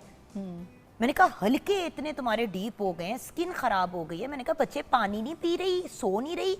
मैं तो सारी वो हेल्थ एंड न्यूट्रिशन की लिस्ट निकाल ली उसके लिए जो हम मॉर्निंग शो पे सीखते हैं। डॉक्टर साहब जरा उस बच्ची की ज़िंदगी सोचें। कहती है आप ही हस्बैंड मेरा रियल एस्टेट का काम करता था, उसका काम बिल्कुल आजकल आपको पता है रियल एस्टेट ज़ीरो हुआ है, हालात ऐसे। कहती है उसका काम ठप हो गया पिछला, कहती कोविड के बाद से हमारे हालात ही नहीं सीधे हुए। कहती है जॉब मैं करती हूँ, सारा दिन मैं काम पे जाती हूँ क्योंकि मेरा बच्चा छोटा है और मेरे हस्बैंड जो है वो निकले होते हैं इधर करने के लिए, तो मेरा बच्चा जो है मेरी देवर और देवरानी के पास होता है। देवर और देवरानी के पास मैंने सौदा छोड़ के जाना होता है ताकि वो आराम से अपना भी खाना बना ले और हमारा भी बना ले, क्योंकि उनका हस्बैंड भी रियल एस्टेट, उसके पास काम नहीं। ज़रा उस बेचारी की कहानी समझें। कहती है ये है, कहती है अब मसला ये है कि मैंने बच्चे की ट्यूशन भी देखनी है, कारी साहब भी देखने हैं, बाकी सारी चीज़ें भी आप ही मैंने देखनी है, मियाँ काम नहीं कर रहा, खर्चे भी पूरे करने हैं, देवर और उसके घर भी चल रहे हैं मेरे खर्चे के ऊपर, क्योंकि मैं जब तक नहीं दे के जाती हूँ सामान वो बच्चा नहीं अपने पास रखते। कहती है और फिर रात को जब मैं घर जाती हूँ तो सफाई, झाड़ू पोछे, सारी चीज़ों को मैनेज करना, कपड़े धोना, इस्त्री करना, खाना पकाना नेक्स्ट डे के लिए कि तक एक टाइम का खाना। कहती है मुझे बताएं आप ही मैं क्या, अब उस बेचारी को मैं क्या बोलूँ। कहती है मैं रात को सो नहीं सकती आप ही, मैं सारी रात घूमती रहती हूँ। वो देखें financial stress, financial pressure, burden. अब अगर रियल स्टेट का काम नहीं करता था मियाँ तो क्या उसके बाद नीचे हो गए, रियल स्टेट खत्म हो गई, आगे मार्केट डाउन है और दुनिया में होती है, तो अब उन्होंने हाथ पांव तोड़ लिए हैं अपने। अब इसके बाद उन्होंने ना भाई साहब, ये रीज़न है ना, अब जब वो तोड़ के बैठे रहेंगे और वो एक खातून जो है वो 4 घर खाने वालों का बर्डन ले रही है, तो ये बर्डन उठे मियाँ मुझे ये बता रही देवर, उसकी बीवी और देवर के नहीं, देवर के 4 बच्चे, तो ये 6 लोगों का खाना वो अपने मियाँ का और बच्चे के लिए खाना। कहती है वो भाभी बड़ी अच्छी है, वो बना जाती है, वो रात के लिए ना रोटी बना जाती है, मेहरबानी है उनकी। तो यानी कि 7 लोगों का खाना एक औरत कमा रही है, फिर उसके वो उसके फिर उसका वो काम भी कर रही है, तो वो तो सुसाइडल मिशन खाना। हाँ 9 लोगों, तो मेरी नजर में वो तो सुसाइडल मिशन पे है बेचारी। उसके साथ यही कहा, मैंने कहा जानी तू मर जाएगी। कहती है आप ही तो बस इस्तग़फ़ार, कहती है आप ही मर ही जाऊं तो बेहतर है। क्यों सुसाइडल मिशन? मैं भी रो पड़ी उसकी सुनते ही, कुछ दिन पहले की बात है, मैं रो पड़ी उसकी। तो वो जो मियाँ साहब हैं और वो जो देवर साहब हैं, अच्छा अगर हमारे पास बहुत से प्रोफेशन खत्म हो जाते हैं तो क्या करना है फिर उसके बाद? कहती है मैंने मियाँ को जब कहा ये बात 6 महीने पहले कि तू कुछ करना है तो कर, वरना मेरी जान फिर छाड़ दे, तो कहता है वो घर छोड़ के चला गया। हाँ वो कुछ और ढूंढ लेगा। नहीं वो घर छोड़ के चला गया और उसी देवर के घर चला गया जिस देवर के घर बच्चा छोड़ती है, और देवर वगैरह ने कहा कि जी भाई वो यहाँ पे है तो अब आप अपना बच्चा खुद संभालें। लाडले भी बहुत हो जाते हैं ना। अच्छा हमारे तो बहुत से लोग ऐसे भी कहते हैं कि वो बीमार है, काम नहीं कर सकता, जब औरत ज़रूरत से ज़्यादा। अच्छा स्ट्रेस और एंग्जाइटी और फेलियर में हम बहुत ज़्यादा चीज़ें जो है ना अपनी प्लेट में या ज़्यादा बाइट कर लेते हैं जो हमारी कैपेसिटी है खाने च्यू करने की। जब आप अपनी प्लेट में इतना ज़्यादा सामान उठा के ले आएंगे, इतना काम आप उसको नहीं खा पाएंगे। तो इस बच्ची जिसकी आप बात कर रही हैं उसके ऊपर ज़रूरत से ज़्यादा बर्डन है। ये तो एक बहुत ही सीवियर किस्म की, हम नॉर्मल लोगों के पास भी आप वो करें जिसकी आपके पास कैपेसिटी है, जो मैं बाउंड्रीज़ की बात कर रही हूँ। आप शाम बारिश हो रही है फॉर एग्जाम्पल, रात आपको किसी ने कहा कि आपने मिलना है, आप उनसे कह सकते हैं कि भी मैं नहीं आ पाऊँगी या मैं लेट हो जाऊँगी क्योंकि देखें बारिश हो रही है, मैं इस वक्त इस जगह पर भी बिजी हूँ। अब ये सुनने वाले को समझना चाहिए, अगर आप पे ट्रस्ट ही नहीं कर रहा इस बात पे कि नहीं हर सूरत में पहुंच, ये जो ओवर बर्डन करते हैं हमारी सोसाइटी करती है, और एक्सपेक्टेशन की लेवल जो है वो कोई अनोखा है। आपने जैसे मुझे आज कहा ना, आपने जब ब्रेक में तो आपने कहा जुगन तुम्हें भी स्ट्रेस, मतलब हाँ मैंने कहा हाँ, तो आपने कहा भी स्ट्रेस। अच्छा by the way you don't have to call me Jugan ji, मुझे कोई नहीं बुलाता, मेरी वो वाली फॉर्मेलिटी नहीं। ये घर है हम सबका, आपके लिए तो भी क्या एक home- बुलाऊं? जुगन अच्छा जुगन नाम बुलाओ। से बुला ले या आप ही बुला ले, whatever you are comfortable with मेरी जान, बट नहीं आप ही तो नहीं बुलाने वाली है, तो मैं मुझे आप ही बुलाना चाहिए। यंगर देन मी मेरी जान, थोड़ी सी मैं भी उम्र चोर हूँ, but the point is you are probably younger than me. So the fact is that at the end of the day sweetheart, देखो अब जैसे आपने मुझे कहा कि आपको स्ट्रेस नहीं होती, मैंने आपको कहा क्या कहा, 16 साल हो गया, अब आदत हो गई। आदत होगी, लेकिन इसका अब आज ये हम तो आए नहीं हैं, कि बारिश हो रही थी, देखिए 100 इश्यूज हो जाते हैं, हम अपलिंक ना कर सकें प्रोग्राम। जब हम फर्स्ट हाफ अपने प्रोग्राम का कर रहे थे तो ऑब्वियसली चीज़ें एक एनवायरनमेंट का भी तो मामला है ना, हाँ। तो हमने ईद हिसाब से रिलेटेड कुछ चीज़ें तैयार की थी, वो नहीं हम अपलोड कर सके क्योंकि वो कुछ इलेक्ट्रिकल, देखिए 100 मसाइल होते हैं। जी। उस वक्त बंदा पैनिक में चला जाए, हाइपर हो जाए, अपसेट हो जाए, मुझे बताएं कि 2 घंटे का लाइव प्रोग्राम कैसे होगा? नहीं होगा। आप भी डिस्टर्ब हो जाएंगे एज अ गेस्ट, आपके बाद वाले गेस्ट भी डिस्टर्ब होंगे। नहीं, आपका जो इंडस्ट्री है मीडिया में, इसमें तो स्ट्रेस लेवल यहाँ है ना बहुत ही हाई है उसके अंदर। ये तो ईआर की तरह आप लोग काम कर रहे हैं ना, जैसे यार, ये ईआर है काइंड ऑफ, आप मीडिया ईआर है आप लोग। नॉर्मली बंदे को टेंशन होती है तनकीद की घर वालों से, काम से, हमें पूरी दुनिया हमारी जी, तनकीद करती है, हम एक मैग्नीफाइंग ग्लास के अंदर जी होते हैं। आपका stress level it's under magnifying, you right. अवाम हमें देखना भी चाहती है, लेकिन जब हम निकलते हैं तो हमें कोई प्राइवेसी नहीं मिलती। अगर मैंने जाके सिर पे तेल लगा के सौदा खरीदना है तो ये चीज़ हो ही नहीं सकती। हो ही नहीं सकती, हाँ। नहीं, ये क्योंकि तो क्योंकि पूरी दुनिया आपके साथ उस वक्त सेल्फीज खींचना चाहती है, और अगर आप मना करते तो लोग माइंड कर जाते हैं। तो हर वक्त, और लिटरली मेरी जान, हम ऑन एयर जाते हैं, कोई गारंटी नहीं है मुंह से कोई गलत बात निकल भी सकती है, फौरन आप बॉयकॉट हो जाते हो। बिल्कुल। और आपके लिए जैसे आपकी इंडस्ट्री में आप ये देखें, हेल्थ इंडिकेटर्स देख लें, आप स्लीप पैटर्न्स देख लें लोगों के, ईटिंग हैबिट्स देख लें, किसी भी किस्म का जिसे कहते हैं रिलेशनशिप इश्यूज देख लें, पेरेंटिंग इश्यूज देख लें, तो अगर हम आपके पाकिस्तान से बाहर की भी बात करें कि जो मीडिया इनमें जो लोग हैं उनकी आपको क्यों इतनी ज़्यादा कहानियाँ नजर आती है? क्योंकि स्ट्रेस इतना ज़्यादा है। एग्जैक्टली। आप बड़े बड़े लोगों की, सेलिब्रिटीज़ की आप देखें, वो क्यों नजर आता है? वो इतना एक्सटर्नल वो स्ट्रेस है, अंदर से एंग्जाइटी है, आगे एक्सटर्नल, और फियर है फेलियर का। लेकिन मेरी जान, हम जब बात करते हैं, फॉर एग्जांपल अभी जैसे आप बात कर रही थी कि देखे ना, एक तो एक्सटर्नल स्ट्रेस है और उस स्ट्रेस की वजह से बड़े कॉन्सिक्वेंसेस होते हैं उसके, फेलियर, फियर ऑफ फेलियर। एक चीज़ जो बहुत से लोग करना शुरू हो गए हैं जिसके बारे में आप राय, जैसे मैंने ड्रग अब्यूज़, अल्कोहल अब्यूज़ की बात की, एक ड्रग अब्यूज़ वो भी तो है जो आप दवाई काउंटर से जाके खरीद के ले लेते हैं। वो एक ऐसी दवाई जो आपको शायद बीमार हुए थे, नज़र जुकाम हुआ, डॉक्टर ने प्रिस्क्राइब कर दी कि इससे आपको नींद अच्छी आ जाएगी, डॉक्टर साहब मुझे नींद नहीं आती, मुझे नींद नहीं आती, आपने दे दी हफ्ते की 2 हफ्ते की दवाई नींद की। अब वो एक बंदे ने कंटिन्यूसली लेनी शुरू कर दी क्योंकि आपने कहा यार ये तो, इससे तो बड़ा मैं अच्छा महसूस करती हूँ। बहुत से लोग आजकल, जी, हर दूसरा घर उसमें ऐसे लोग हैं जो दवाइयाँ ले रहे हैं जो उनको प्रिस्क्राइब नहीं की, जो उनको पता भी नहीं है कि वो क्या ले रहे हैं। उनको बस ये है कि मेरा स्ट्रेस दूर हो जाए या मुझे अच्छी नींद आ जाए और मैं बेटर फील करना। ये हमारे फार्मास्यूटिकल का या हमारी रेगुलेटरी अथॉरिटीज़ की बात है कि वो इस चीज़ को कंट्रोल करें, स्पेशली साइकेट्रिक मेडिकेशंस को 100%। बाकी दुनिया भी तो करती है। आप पाकिस्तान में नहीं, मुझे बात बताओ, मॉर्फिन तो नहीं मिलती पाकिस्तान में खुली, आप मॉर्फिन नहीं ले सकते। कुछ है डेरिवेटिव्स वाले पेन किलर्स, बट वो भी प्योर प्रिस्क्रिप्शन। कुछ ऐसी चीजें तो हैं जो नहीं आपको देता, तो बाकियों को भी करें ना, तो बाकियों को भी कंट्रोल करें ना। नींद को कंट्रोल करने के और भी बहुत नेचुरल तरीके भी तो हैं। 13 साल की लड़कियां, 14 साल की लड़कियां डॉक, जी, मतलब स्लीपिंग पिल्स ले रही हैं। मैं उस दिन हैरान हो गई, मैं एक जगह बैठी, मेरी बच्ची आई बाहर अपनी अम्मी को कहने के लिए कि मेरे ज़्यादा से ज़्यादा 14-15 की होगी। कहती अम्मी नहीं, मुझे कल नींद आई, मैंने आपको कहा था ना मुझे दवाई दे दें आप रात को शादी पे चलिए। अच्छा, माँ ने एक गोली निकाली, कट की और उसको एक गोली पकड़ा दी। क्या बात है? मैंने वैसे ही पूछा, मैंने वो गई तो मैंने कहा ये क्या है, तो जब उसने दवाई का नाम लिया, ये वही है जो मैं आपको ब्रेक में बता रही थी जिसका ए से नाम शुरू होता है। मैंने उसको देखा, मैंने कहा ये तो नर्व रिलैक्सेंट स्लीपिंग पिल है। हाँ, और 14 साल की बच्ची पूरी गोली उसको एक दे दी बच्ची को। मैंने कहा पूरी गोली तुमने दे दी, ये तो बड़ा बंदा एक लेता है तो 2 दिन दिमाग नहीं काम करता। मैंने कहा मुझे दी थी जब मेरी कमर टूटी थी हफ्ते के लिए, मैं तो दिमाग ही नहीं मेरा सेट हुआ था इसको लेके।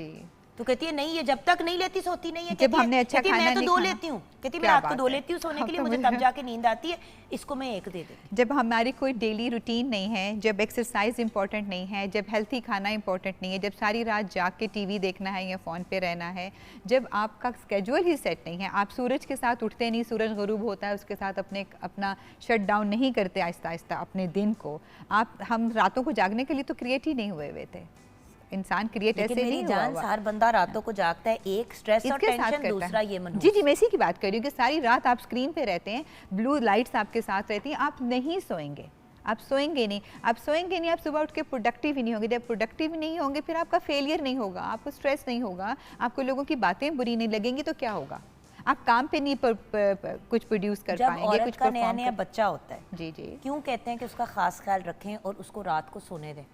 क्योंकि सबसे ज्यादा चीज जो बिगाड़ती है पोस्टपार्टम डिप्रेशन को वो है लैक ऑफ स्लीप। हाँ जी, नींद ना पूरी होना। व्यूअर्स, नींद हमारे जिस्म की एक इतनी बड़ी ज़रूरत है, इतना अहम जुज़ है कि रियलाइज़ नहीं करते। आपको पता है व्यूअर्स, जब मेरा वेट फंस गया और कम ही नहीं हो रहा था, इससे मेरे I had put on 45 kilos जब मैं अपनी बेटी नूर के साथ प्रेग्नेंट थी, क्योंकि बेड रेस्ट पे डाल दिया, हार्मोनल बहुत मसाइल हुए, मेडिकेशन भी बहुत ले रही थी, बहुत ज़्यादा पूरे लास्ट 20 किलो उतरे ही ना डॉक्टर साहब, क्योंकि मेरी नींद का पैटर्न अभी ठीक नहीं हुआ था। नूर को फीड करा रही थी, जागती थी वो। जब मैंने अपनी रूटीन थोड़ी ठीक की, जब नूर जाके 2 साल की हुई, उसके बाद जब मेरी नींद प्रॉपर पूरी होनी शुरू हुई, डॉक्टर साहिबा ऐसे वजन उतरा। अब मुझे हर बंदा कहता है, खुद फील करें एक दिन आप बेहतर नेचुरल सोएं, सुबह उठ के आप कितना बेटर और फ्रेश फील कर रहे भाई होते आपकी डाइजेशन निज़ाम हज़मा आपका ठीक हो जाता है।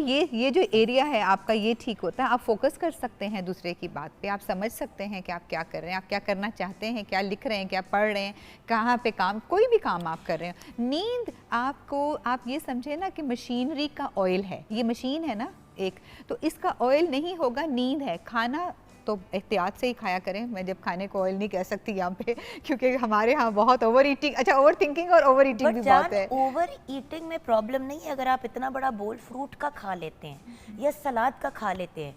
ओवर ईटिंग भी हमने सिर्फ उस चीज़ की करनी है जो आपका सिस्टम उड़ा देता है।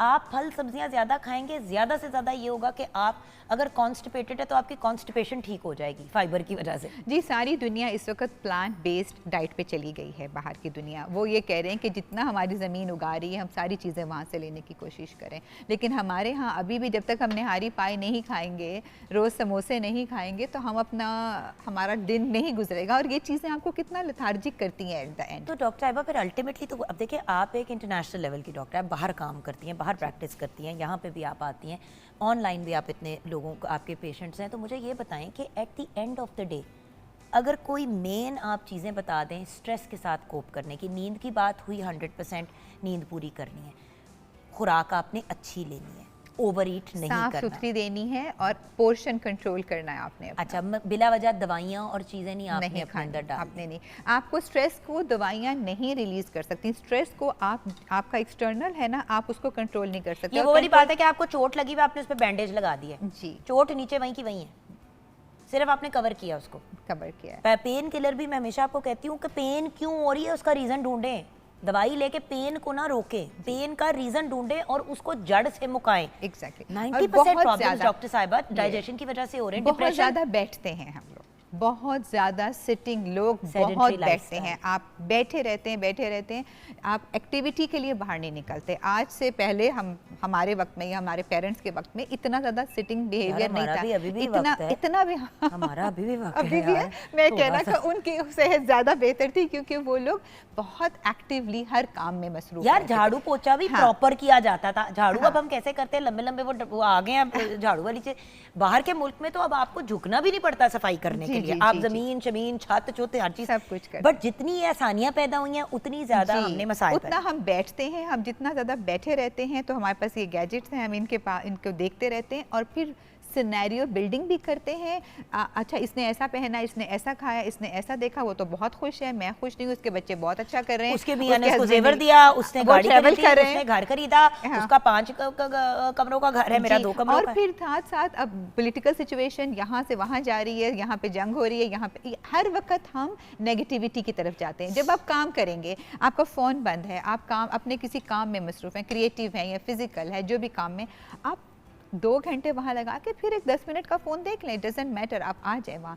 लेकिन ये जो फोमो है ना कि फियर ऑफ मिसिंग है कि बस मैं मिस हो जाएगा अगर इसके अंदर से कोई चीज़, ये आपको एंग्जाइटी भी क्रिएट करती है, स्ट्रेस भी क्रिएट करती है, फिर कंपैरिजन क्रिएट कर देती है जो आपको इंटरनली, जिसे कहते हैं ना, शट डाउन भी करता है, डिप्रेशन की तरफ ले जाना शुरू करता है। और याद रखें, ज़िंदगी के एंड में ना लोग ये नहीं कहते कि यार वो बड़ा अमीर था, लोग पता क्या कहते हैं, यार वो बड़ा अच्छा इंसान था, बड़ा पॉजिटिव था, यार उन्हें बड़ी हेल्दी ज़िंदगी गुजारी। पैसा बहुत आर्जरी और बहुत सरसरी सी चीज़ है, ऐसी चीज़ है जिसने आने जाने वाली चीज़ है।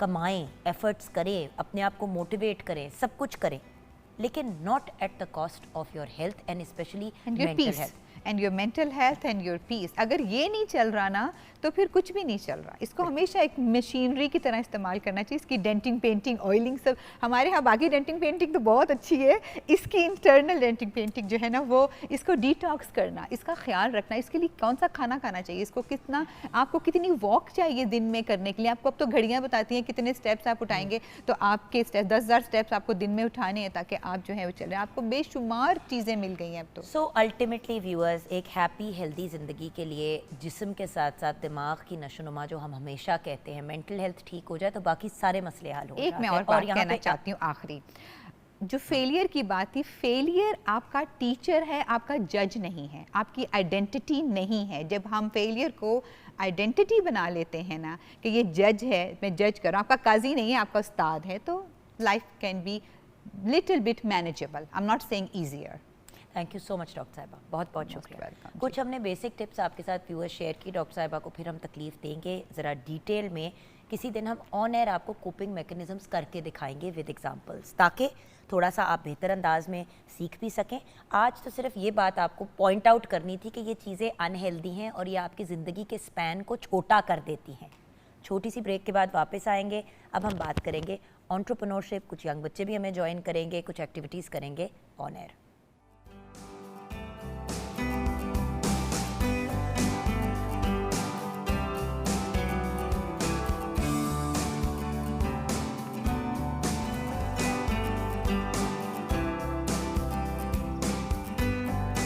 Welcome back from the break viewers. Stress की, टेंशन की, एंजाइटी की, ओवर थिंकिंग की अभी ब्रेक से पहले बात कर रहे थे डॉक्टर साहिबा से। और सबसे बड़ी स्ट्रेस और टेंशन हर बंदे की ये होती है कि रोज़ी रोटी कैसे कमाएं, घर का खर्चा कैसे चलाएं, घर का सिस्टम कैसे मेंटेन करें। आज हमारे साथ एक बहुत ब्रिलियंट पर्सनैलिटी है जो ना सिर्फ खुद एक एंटरप्रेन्योर है बल्कि लोगों को भी काम शुरू करने की तरफ मतलब लोगों को बेसिकली मोटिवेट भी करते हैं और सिखाते भी हैं as a teacher. Mumtaz Ahmad हमारे साथ हैं, प्रोफेशनल पेपर आर्टिस्ट हैं। अस्सलाम वालेकुम मुमताज़ भाई। वालेकुम अस्सलाम। 25 साल से ज़्यादा इनका इस फील्ड में एक्सपीरियंस है। IAPMA international association of paper making artist Germany के मेंबर भी हैं। इनके साथ आज हमारे साथ एक एग्जाम्पल, एक रोल मॉडल आई हैं। हमारे साथ हैं रूबी राहील जो एक एंटरप्रेन्योर है। अस्सलाम वालेकुम रूबी जी। वालेकुम अस्सलाम। और रूबी जी के साथ आए हैं अयान और आर्यन, इनके बच्चे। अस्सलाम वालेकुम। अच्छा रूबी जी, आप अगर माइक, अब मुझे ये बताएं कि आज आप बना क्या रही हैं? आज मैं बना रही हूँ pencil holder. Pencil holder. Yes. और ये अभी आपके हाथ में क्या है? अभी ये मेरे पास जो है शटल कॉट है, जिससे मैं पेंसिल होल्डर जो है वो आपको बनाना सिखाऊंगी। चलिए ठीक है, आप अपना काम स्टार्ट कर दें क्योंकि मैं right. थोड़ी सी पहले इससे बात शुरू करना चाहती हूँ। आप अपना काम, वो फिर आपके पास आएंगे तो आप Continue एक्सप्लेन कर कर दीजिएगा, ठीक है? रूबी जी अपना काम स्टार्ट करेंगी। रूबी जी आपकी स्टूडेंट है? जी बिल्कुल। अच्छा दास भाई, स्ट्रेस और टेंशन की बात हो रही थी, इसी बात को आगे लेके बढ़ते हैं। रोजी रोटी बंदा, आपको मैं बता नहीं सकती, डेली मेरे पास कोई 20-20, 25-25 लोग अपने रेज़्यूमे भेज देते हैं, CV भेज देते हैं। एक तो मैं किस तरह किसी को रखूं अपने पास जॉब पे, हमारी तो टीम भी मुकम्मल है और वो सारा कुछ है। कभी कभी कोई जॉब की अपॉर्चुनिटी निकलती है बट जनरली नहीं होती। 20-20, 25-25 CV आते हैं कि आप भी अपने पास रख लें या कहीं पे लगवा दें, काम ही नहीं है। जी, ऑनलाइन अर्निंग पैसिव इनकम की एक बेहतरीन ज़रिया सोर्स है। अब आपके लिए बहुत ज़्यादा नौकरियां अवेलेबल नहीं हैं, हर जगह एम्प्लॉयमेंट की शॉर्टेजेस हैं, तो आप घर बैठ के अपनी ऑनलाइन अर्निंग से बहुत अच्छे तरीके से पैसिव इनकम कर सकते हैं। अब हम पहले डिस्कस ये कर लेते हैं कि ऑनलाइन अर्निंग है क्या। इंटरनेट बेस्ड प्लेटफॉर्म्स पे डिजिटल एक्टिविटीज़ के थ्रू पैसा कमाने को ऑनलाइन अर्निंग कहते हैं। वो प्लेटफॉर्म्स क्या हैं? मैं इसलिए जी। पूछ रही हूँ कि लोग ना, हमने 2-3 दफ़ा प्रोग्राम किया, आई नो हम यूजुअली नहीं नाम लेते, बट बार बार लोग मुझसे एक ही सवाल पूछ रहे हैं कि बीबी कित्थे जी हम बना, हमारे पास बड़ा अच्छा मंजन है, कहाँ बेचे? मैं आपको बताता हूँ। देखिए, प्लेटफॉर्म का इंतखाब एक बहुत अहम चीज़ है, स्टेप है ऑनलाइन अर्निंग के लिए। मिसाल के तौर पर अगर आप क्रिएटिव कंटेंट राइटर हैं या ब्लॉगिंग करते हैं, व्लॉगिंग करते हैं, तो उसके लिए टिकटॉक या यूट्यूब या फेसबुक या इंस्टा, ये बेहतरीन प्लेटफॉर्म्स हैं जहाँ पे अपने आइडियाज़ को शेयर कर सकते हैं। आइडिया शेयर ठीक कर है? सकते हैं, लेकिन पैसे आप सिर्फ इस वक्त यूट्यूब से कमा सकते हैं, टिकटॉक से आप बाहर के मुल्क में कमा सकते जी हैं। मैं आपको ये बता दूं कि ऑनलाइन अर्निंग का मतलब सिर्फ पैसा कमाना नहीं होता। इज़्ज़त, शोहरत, एक सोशल इम्पैक्ट क्रिएट करना या सेल्फ कॉन्फिडेंस, इस चीज़ में अगर आप अर्न करते हैं तो ये भी ऑनलाइन अर्निंग में शुमार होती हैं ये सारी चीज़ें। जैसे मैंने आपको बताया, क्रिएटिव कंटेंट के लिए ये प्लेटफॉर्म्स है। इसी तरीके से अगर आप फ्रीलांसिंग करते हैं, जो ग्राफिक डिज़ाइनर वगैरह हैं, उनके लिए फाइवर या अपलोड इस तरह के प्लेटफॉर्म्स हैं। इसी तरीके से अगर आप ई कॉमर्स करते हैं, चीज़ों को सेलिंग करना चाहते हैं, जैसे कि ये प्रोडक्ट्स बना रही है, अच्छा कुछ लोग होते हैं जो ऑर्गेनिक हर्बल चीज़ें भी बना रहे होते हैं, जी जी तो बिल्कुल, उनके लिए फिर क्या प्लान? जो ऑर्गेनिक नेचुरल हर्बल प्रोडक्ट्स जी जो होते मैंने हैं आपको बताया ना, लगाने के, खाने के। वो कंटेंट क्रिएटिव कंटेंट की तरफ जाएंगे। किसी को कुकिंग का शौक है, किसी को म्यूज़िक का शौक है, क्राफ्टिंग का शौक है, वो अपने आइडियाज़ को शेयर कर रहे हैं। जैसे ऑर्गेनिक चीज़ें आपने कहा, तो वो अब सबसे पहले तो यूट्यूब का चैनल बना लें, फेसबुक का पेज बना लें, इंस्टा का लगा लें या टिकटॉक बना लें, या अपनी एक वेबसाइट डेवलप कर लें। ये 5-6 प्लेटफॉर्म्स हैं जहाँ पे वो इन सब को इंटरेक्ट करें आपस में, ताकि ये सब मिलजुल के आपको, कि कोई एक प्लेटफॉर्म आपको कभी भी ऑनलाइन अर्न करके नहीं देगा। मुख्तलिफ प्लेटफॉर्म्स होंगे, इन प्लेटफॉर्म्स के अलावा फिर जो आप फेम और पॉपुलैरिटी गेन करते हैं उसको आप मल्टीप्लाई कीजिए। इसी तरीके से मैंने आपको एक जैसे बताया कि जो ऑनलाइन टीचिंग है या ऑनलाइन ट्यूटर है या हमारे ऑनलाइन कारी साहब हैं, इनके लिए बहुत ज़बरदस्त प्लेटफॉर्म्स हैं, सोशल मीडिया के प्लेटफॉर्म्स हैं। यूडेमी एक प्लेटफॉर्म है जहाँ पे आप ऑनलाइन कोर्सेज अपने अपलोड कर सकते हैं, पढ़ा सकते हैं। इसी तरीके से हमारे जो रिटायर्ड पर्सनस हैं, वो जिनको थोड़ा बहुत बिज़नेस का एक्सपीरियंस है, वो जैसे हमारे बाइनेंस है, क्रिप्टो करेंसी के कोर्सेज़ हैं या ऑनलाइन ट्रेडिंग के कोर्सेज़ हैं, ये प्लेटफॉर्म्स हैं, इनको आप इस्तेमाल कर लें। इसी तरीके से रिमोट जॉब्स जो है, ये भी इसके अंदर प्लेटफॉर्म्स के अंदर मुख्तलिफ हमारे अवेलेबल है। अच्छा, तो आपकी रूबी जी से कनेक्शन कैसे हुई? जी एक्चुअली ये है, एक क्राफ्ट टीचर रही हैं, अब हाउसवाइफ है, घर के अंदर एक मुख्तलिफ क्राफ्ट्स करके ऑनलाइन सेल करती हैं। ठीक अच्छा, है, तो रूबी जी आप इस तरफ आपका रुझान कैसे हुआ? बिकॉज़ ये मेरे हस्बैंड से कुछ मुझे देख के हुआ, और कुछ मैं खुद भी क्राफ्ट भी टीचर भी रही हूँ, और सिटी स्कूल में भी मेरा एक्सपीरियंस रहा। दैन मैंने सेंट पीटर से लिया कुछ एक्सपीरियंस, और कुछ अरसा करने के बाद जो है वो मैंने वहाँ से क्विट किया। देन जो है वो अपने अभी घर बच्चों में बैठती हूँ, और कभी फ्री टाइम में बैठ के कुछ ना कुछ क्राफ्ट जो है वो मैं करती हूँ। लेकिन सेल भी और करती ये हैं? बिल्कुल, ये सेल भी होते हैं, इनकी छोटी एग्जीबिशंस भी हम लोग स्कूल्स में कर सकते हैं, इसको शॉप्स पे कर सकते हैं, और ऑनलाइन जो है, मेन हमारा ऑनलाइन है कि ऑनलाइन पे भी हो सकती है, और घर बैठे ही आप क्राफ्ट करके बहुत सारी अर्निंग भी कर सकते हैं। अर्निंग के साथ साथ for children it's a very positive activity also ना व्यूअर्स। एक ये वाली भी तो देखने वाली चीज़ है, मुमताज़ भाई देखे ना कितनी एक पॉजिटिव और हेल्दी एक्टिविटी है। जी। बचपन में हम लोग बैठते थे, माँ बाप चलो पेंट वेंट कागज़ कूगज़ रखते थे, कहते थे चलो बेटा जो मर्जी करना है करो। बेहतरीन एक अपॉर्चुनिटी है फैमिली बॉन्डिंग के लिए।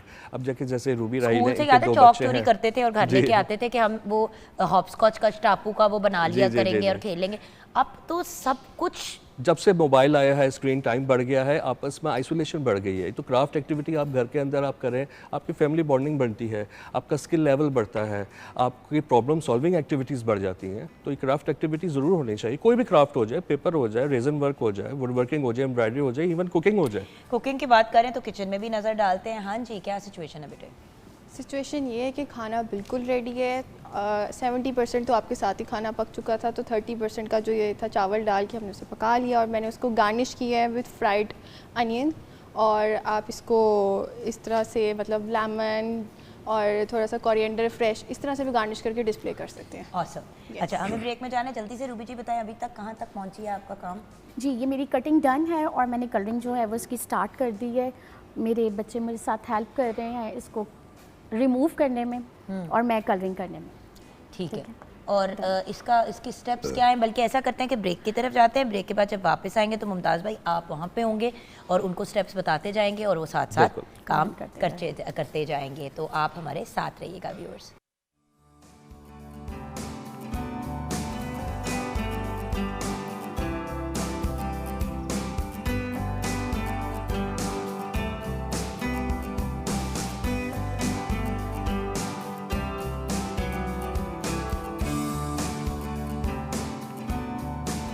Welcome back from the break viewers. उस्ताद आ गए अपनी जगह पे। उनके अंदर का जो एक उस्ताद है ना, जो उस्तानी थी, वो उसको सुकून नहीं आ रहा था। उन्होंने कहा मैं वहाँ पे जाके बताऊंगा। बिल्कुल, क्योंकि आपकी एक बहुत अच्छी बात है मुमताज़ भाई, जो आपके स्टूडेंट्स भी हमेशा आपके बारे में कहते हैं कि आप हैंड्स ऑन सिखाते हैं। जी बिल्कुल। प्रैक्टिकल एक्सपीरियंस जो है उसका कोई नेबल बदल नहीं है। आप पढ़ाएं भी और साथ में प्रैक्टिकली डिमॉन्स्ट्रेट भी करके दिखाएं। अब देखें माशाल्लाह इन्होंने पहले एक पुराने शटल कॉक जो एक वेस्ट चीज़ थी उसको कट करके मुख्तलिफ साइजेस में उन्होंने आपस में जोड़ा है वाइट करके, अब उसको पेंट कर रही हैं।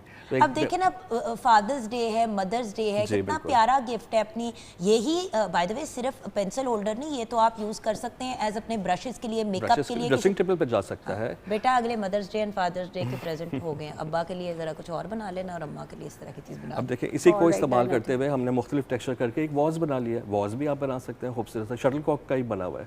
इसी तरीके से पेपर माशे की टेक्निक को इस्तेमाल करते हुए आप एक बड़ा खूबसूरत ऑफिस टेबल के लिए भी इस्तेमाल कर सकते हैं। लेकिन मुमताज़ भाई, मतलब ख़वातीन की हमेशा हम बात करते हैं, लेकिन ख़वातीन के अलावा भी लोग पैसे कमाना चाहते हैं। बिल्कुल। देखिए ऑनलाइन अर्निंग, देखिए सिर्फ घर बैठे, देखिए मैं बार बार जब घर बैठे कहती हूँ ना व्यूअर्स, मुझे मेरा मुमताज़ भाई और मेरा ये पॉइंट नहीं होता कि सिर्फ औरतें जो होम मेकर्स हैं, घर बैठे मर्द भी हैं जो 2 साल से कोई काम नहीं कर रहे और उनको समझ नहीं आ रही है कि वो किस दीवार में टक्कर मारेंगे। जी बिल्कुल। इसी तरीके से हमारे जो स्टूडेंट्स जिनको एक पैसिव इनकम की ज़रूरत होती है, वो अपनी कोई भी स्किल का इस्तेमाल करते हुए सोशल मीडिया के प्लेटफॉर्म्स को इस्तेमाल करें और लगा सकते हैं। हमारे आर्टिस्ट हजरात जो स्किलफुल हैं, जैसे हमारे कुकिंग एक्सपर्ट्स हैं, वो अपने सोशल मीडिया अकाउंट्स बनाएं, यूट्यूब का चैनल बनाएं और वहाँ से अर्निंग कर सकते हैं। इसी तरीके से हमारे रिटायर्ड पर्सन जिनके पास वेला टाइम होता है, जिनको और कोई टाइम देने के लिए तैयार नहीं होता, तो उनके लिए है कि वो एक स्किल सीखें, डिजिटली कुछ मुख्तलिफ टेक्निक्स लर्न करें और अपनी एक तरह की पैसिव इनकम भी हो जाएगी। सबसे उनका जो वेस्ट टाइम है, जो फालतू टाइम है, उसका एक बेहतरीन मसरफ़ भी निकल आएगा। इसी तरीके से वो लोग जो रिमोट एरियाज़ में रहते हैं या स्मॉल टाउन्स में रहते हैं, लेकिन वहाँ पे इंटरनेट की एक्सेस है उनके पास, मोबाइल तो आजकल सबके पास है, वो भी अब देखिए मैं एक साउथ पंजाब में एक विलेज है जो पूरा यूट्यूबर्स का वो विलेज है, सारे वहाँ पे अर्निंग कर रहे हैं और वो रिमोट एरिया है, लेकिन माशाल्लाह उनकी बड़ी अच्छी इंटरनेशनल रिकग्निशन बन गई है उनकी।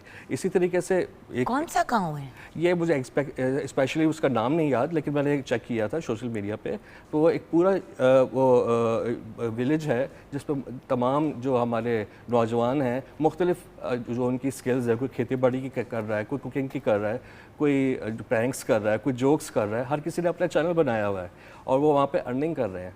इसी तरीके से हमारे जो स्पेशल पीपल्स हैं जो ये देखे ना, इट्स शिमूलिया, ये बांग्लादेश में, जी बांग्लादेश में, इंडिया में इस तरह के बहुत सारे शिमूलिया विलेज इन शरतपुर डिस्ट्रिक्ट, यहाँ पे इसने इंटरनेशनल फेम हासिल की है क्योंकि वहाँ पे यूट्यूबर्स की कम्युनिटी रहती है जो एंटरटेनिंग कंटेंट बनाती है और लोग उसको।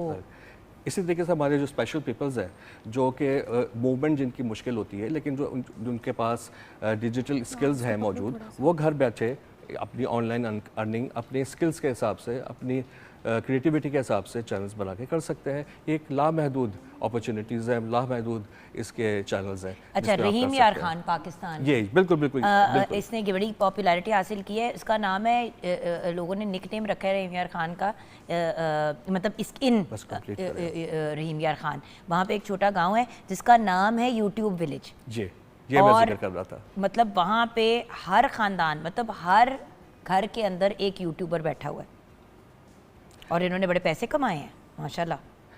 अब देखें ना, एक कुछ नहीं है आपके पास, कुछ नहीं है, मोबाइल तो लोग रख ही लेते हैं टूटा भज्जा जैसा भी आपके पास होता है, आप उस पर कंटेंट बनाना शुरू कर दें, वो तो मुफ्त की चीज़ है। इसके फ़ायदे यही है कि आप वर्क फ्रॉम एनीवेयर, आप किसी भी जगह से आप कर सकते हैं, भैया मैं फ्लेक्सिबल आपको टाइमिंग है बताती हूँ, आपके अब पास। पिछले दिनों मैंने अचार डाला, सोचे मैंने अचार डाला, मुझे आता नहीं था डालना, सीखा भी मैंने ऑनलाइन ही, क्योंकि मुझे याद है नानो जब ये टाइम आता था तो आम का अचार, हरी मिर्च और नींबू का अचार, लसूड़े का अचार, लहसुन के अचार की बड़े बड़े बयाम बनवाती थी और फिर अपने रिलेटिव्स और जाने वालों के घर भेजती थी। तो मुझे वैसे ही जोश चढ़ा कि मैं चलो अचार डालती हूँ, कितना को मुश्किल काम होगा। अच्छा, मैंने वो अचार डाला, मैंने उसकी पूरी वीडियो बनाई, उसकी पूरी मैंने वीडियो डिफरेंट स्टेप्स की बनाई और वो मैं अपने यूट्यूब पे लगाऊंगी। बिल्कुल। अब देखिए, एक घर की चीज ही करी थी ना, उसी की वीडियो बना दी, ये एक्टिविटी इसकी हमने वीडियो भी बना ली। अब ये देखिए इनकी वीडियो भी बन गई एक। अब ये खूबसूरत सा है, ये अपने ड्रेसिंग टेबल पे रखें या अपने स्टडी टेबल पे रखें, बच्चों को के कमरे में, बच्चों की कितनी थीमेटिक होती हैं कमरे, जैसे कि मरमेड थीम है, फुटबॉल थीम है, आपने उसी के हिसाब की चीज़ बना दी। बिल्कुल। आजकल समर वेकेशंस हैं, बच्चों के लिए इससे बेहतरीन एक्टिविटी और कोई नहीं हो सकती कि उनका स्क्रीन टाइम खत्म हो, मोबाइल पे ख़त्म हो और अपने हाथ से कुछ करें, कुछ परफॉर्म करें, अपनी स्किल डेवलप करें और अपनी ब्रेन स्टॉर्मिंग करें, प्रॉब्लम सॉल्विंग करें इसके थ्रू। सो तो दैट्स इट, डन जी, ये फिनिश हो गया। ये देखें ना, कितनी एक आसान और सिंपल सी चीज़ मुमताज़ भाई ने बताई बनाने को, बातें करते करते ही। और बात ये कि रूबी जी, आप और क्या क्या बना लेती हैं? जी इसके अलावा और घर में बहुत सारी बकेट्स जो हैं हम उसको डेकोरेट कर सकते हैं ड्राई अरेंजमेंट से। ड्राई अरेंजमेंट घर में मतलब बहुत ऐसी होती हैं जिनको हम लेके उसको ड्राई करके फ्लावर्स को लीव्स को और स्प्रे करके बकेट पे लगा सकते हैं। वो घर में एक कॉर्नर पे रखी जा सकती है जो कि एक रूम की खूबसूरती को और मज़ीद आप शौक खूबसूरत से करती सबसे है ज़्यादा ना। क्या बनाती हैं? मेरा ज़्यादा शौक़ होता है कि मैं ज़्यादा से वास ड्रॉ करूँ बनाऊँ और उनको डेकोरेट करूँ। अच्छा ज़रा हम अगर माइक पकड़ा दे अयान को, तो अयान बेटा आप बताओ, आप भी क्या मामा के साथ इन्वॉल्व होते हो एक्टिविटीज़ में? जी घर पे जब भी कभी अगर बोरिंग फील हो रहा हो या कभी exactly. फील हो कि कुछ करने के लिए नहीं है तो काफ़ी आइडियाज़ होते हैं मम्मा के पास, वो हमें बताती हैं कि हम मिलकर कुछ बना सकते हैं। मेरा अपना भी शौक़ है कि वो वाली बात है ना कि अयान बेटा देखो सारा दिन मोबाइल्स और डिवाइसेस पे बैठे रहोगे, आंखें भी ख़राब होगी और जहनी तौर पे भी बंदा डिस्टर्ब होता है। थोड़ा सा एक रिलैक्सिंग टाइम, और सबसे बड़ी बात ये कि मुमताज़ भाई फैमिली टाइम, जी बिल्कुल। कितनी खूबसूरत बॉन्डिंग है, माँ बेटा बैठ के अगर कोई चीज़ बना रहे हैं। अच्छा रियाना के पास ले आते हैं माइक हम। जी बेटी अस्सलाम वालेकुम। अस्सलाम वालेकुम। मेरी बेटी मुझे ये बताओ कि आप क्या शौक से बनाती हो मामा के साथ? मैं जैसे कि बॉक्सेस भी बना लेती हूँ पेपर के और Origami बना boxes। लेती हूँ। कौन से? Origami box? Yes। यस। और फ्रेंड्स वगैरह के साथ कभी करते हो घर बुला के एक्टिविटीज़ अम्मी के नो। साथ? नहीं। अच्छा ये भी एक बड़ी इंटरेस्टिंग चीज़ है। अब आप देखें आजकल बर्थडे पार्टीज़ पे, जी बिल्कुल। बाय द वे आपकी ये एक और बिजनेस भी बन सकती है इस पॉइंट ऑफ व्यू से कि आप ऑन ग्राउंड जाके लोगों को सिखाएं। जैसे कि छोटे बच्चों की बर्थडे पार्टी है, लोग फेस Goodie पेंटिंग bags करते बना हैं, लो। आपने एक ऐसी एक्टिविटी रख ली जैसे कि आप Ruby ji as a teacher वहाँ पे जाती हैं, 20-25 बच्चों को आप क्राफ्ट्स वगैरह चीज़ें वगैरह लेके जाएं, उनको सिखाएं भी। अलहदा एक तो आपको पैसे मिले टीच करने के, उसके अलावा क्राफ्ट वगैरह के, तो अच्छे खासे आप 4 इवेंट महीने के कर लें, बंदा अच्छे खासे उसके पैसे कमा सकता है। बिल्कुल। मेरी एक ऑनलाइन जानने वाली है, वो इसी तरह जाके करती है, लोगों को घर में 50,000 रुपीज़ चार्ज माशाल्लाह। करती है, और वो उस 50,000 रुपये में से मुझे कहती है कि जोकर मेरा अपना खर्चा मैक्सिमम 10,000 का होता है, बाकी 40,000 रुपये में मेरे चार्जेस ही हैं। मैं उनको कहती हूँ जी 50,000 रुपये में मैं सामान भी ले आऊँगी, चीज़ें भी ले आऊँगी। इक्विपमेंट उन्होंने कुछ खरीदी भी है, कुछ छोटे टेबल कुर्सियाँ उनके पास पहले से हैं, वो अपना सामान ले आती हैं, बिठा देती हैं बच्चों को। वो बच्चे जो हैं वो आप इसी तरह समर स्कूल वगैरह दे सकते हैं, जी बिल्कुल। समर कैंप बिल्कुल, बना बिल्कुल। सकते हैं। ऑनलाइन अर्निंग के हिसाब से मैं एक सजेशन देना चाहूँगा कि जब भी आप ऑनलाइन अर्निंग करना का इरादा करें तो उसका जो नीश का इंतखाब है, जो आप करना जो चाह रहे हैं वो बड़ा आपने सिलेक्टिव क्योंकि करना है, लोग जो आपके डरते हैं करते हुए। इंटरेस्ट के हिसाब से आप करें, जो आपका शौक है, जो स्किल है, जो इंटरेस्ट है, उसके हिसाब से इंतखाब करें, नंबर 1। और नंबर 2 ये है कि किसी शुरू में किसी एक प्लेटफॉर्म का इस्तेमाल करें, या फेसबुक या यूट्यूब, और उसकी पूरी स्किल हासिल करें, डिजिटल स्किल हासिल करें। लोग यहीं से मार खा जाते हैं कि वो उसके डिजिटली जो उसको स्किल रिक्वायर्ड होती है, अपलोडिंग करनी है, और एसईओ 70 रिक्वायर्ड चीज़ों है, में हाथ वहाँ डाल पे देते हैं ना जी। मुमताज़ भाई। होता ये है कि देखिए यूट्यूब पे मुख्तलिफ कंटेंट जाता है, शॉर्ट्स भी जाती हैं, और 8 से 10 मिनट की वीडियो, 10 मिनट की वीडियो अच्छी मतलब अगर पूरी देख ले तो आपको उसकी अच्छी अर्निंग हो जाती है। वो एक मुख्तलिफ चीज़ है, उसकी पेमेंट का तरीका, एडसेंस, ये वो सारा कुछ वो मुख्तलिफ है। अब आप फेसबुक की तरफ आते हैं तो अभी फेसबुक की अर्निंग पाकिस्तान में शुरू नहीं हुई, आई थिंक नहीं हुई। फेसबुक पे आप शॉप बना लीजिए और उस शॉप से आप मेरा अपनी वही सेलिंग पॉइंट है शुरू ना, कर अब दीजिए। फेसबुक के ऊपर अगर जब अर्निंग शुरू होगी भी तो उसकी मुख्तलिफ, जिस तरह टिकटॉक पे मुख्तलिफ वीडियोज़ होती थी, आज ज़्यादा वीडियोज़ तो वॉक करने की होती थी। जी। सो हर बंदे की फ़र्क रिक्वायरमेंट है और हर प्लेटफॉर्म की अलग रिक्वायरमेंट है। जी बिल्कुल। तो आपने बिल्कुल सही कहा कि एक प्लेटफॉर्म का हाँ, इंतखाब। पहले उसका इंतखाब करें और फिर मुख्तलिफ प्लेटफॉर्म्स को आपस में कनेक्ट करते चले जाएं। और सबसे पहला ये है कि पहला कदम ज़रूर उठाएं। आपको परफेक्शन आ जाएगी, लेकिन आप एक पहला कदम उठाएं, उस पर स्किल डेवलप करते चले जाएं, परफेक्शन आ जाएगी, इंशाल्लाह कामयाबी भी मिलेगी। पहला कदम है, पहला आपने कदम। प्रोजेक्ट रूबी जी क्या किया था, पहली चीज़ क्या बनाई थी ज़िंदगी में, याद है? ये तो बहुत मुश्किल वाला क्वेश्चन आपने किया कि जो मुझे पहले सबसे किया था। मुझे बहुत याद होगा कि मैंने ज्वेलरी बनाई थी, ज्वेलरी बनाई, और वो मैंने डो से बनाई थी, इयररिंग्स बनाए थे। मैंने स्टार्टिंग यहाँ से किया, फिर उसके बाद पेपर माशे से भी मैंने बहुत सारी चीज़ें बनाई हैं, क्योंकि घर में जितने भी वो एक्स्ट्रा पेपर्स और न्यूज़पेपर, उनकी पल्प बनानी और फिर उनको यूज़ करना। एक वास ड्रॉ किया, ठीक है, बनाया उसको, और फिर उसको अपने घर पे रखा टेबल पे, और मुझे यहाँ तक ये याद है। मैं 2 चीज़ें जो हैं वो मैंने बनाई, ज्वेलरी बनाई थी डो के साथ और पल्प के साथ बनाया वास। और वही चीज़ है ना viewers, eight the end of the day sensible अंदाज में अगर चले, जैसे ने ज्वेलरी की बात की, तो आर्टिफिशियल ज्वेलरी तो व्यूअर्स बहुत पॉपुलर है और फंकी ज्वेलरी तो बहुत ही इन है। आप पेपर मशे से ज्वेलरी भी बना सकते हैं, बड़े बड़े इंटरेस्टिंग चंकी, जिस तरह मैंने इस तरह एक नेक का पीस पहना, इस तरह का मज़े की कोई पेपर मशे की चीज़ बना दी, इयररिंग्स बना दिए, बच्चों के लिए आपने चीज़ें बना ली। It's the options are unlimited. Thank you so much Mumtaz bhai, आपका बहुत बहुत शुक्रिया। आपने अभी समर कैंप करना है हमारे जी, प्रोग्राम पे, आपने पेपर ज्वेलरी के ऊपर मेरा खास सेशन होगा, पेपर ज्वेलरी पे भी खास जी। सेशन होगा। Thank you so much Ruby ji. Most Ayan and welcome. Aryana, आपका भी बहुत बहुत शुक्रिया बेटा, and thank you so much हमारी प्यारी सी शेफ़ का। और यहाँ पे हम अपने प्रोग्राम को कंक्लूड करेंगे। ज़िंदगी रही तो इंशाल्लाह कल फिर मुलाकात होगी। अपना ख्याल रखिएगा। खुदा हाफिज़।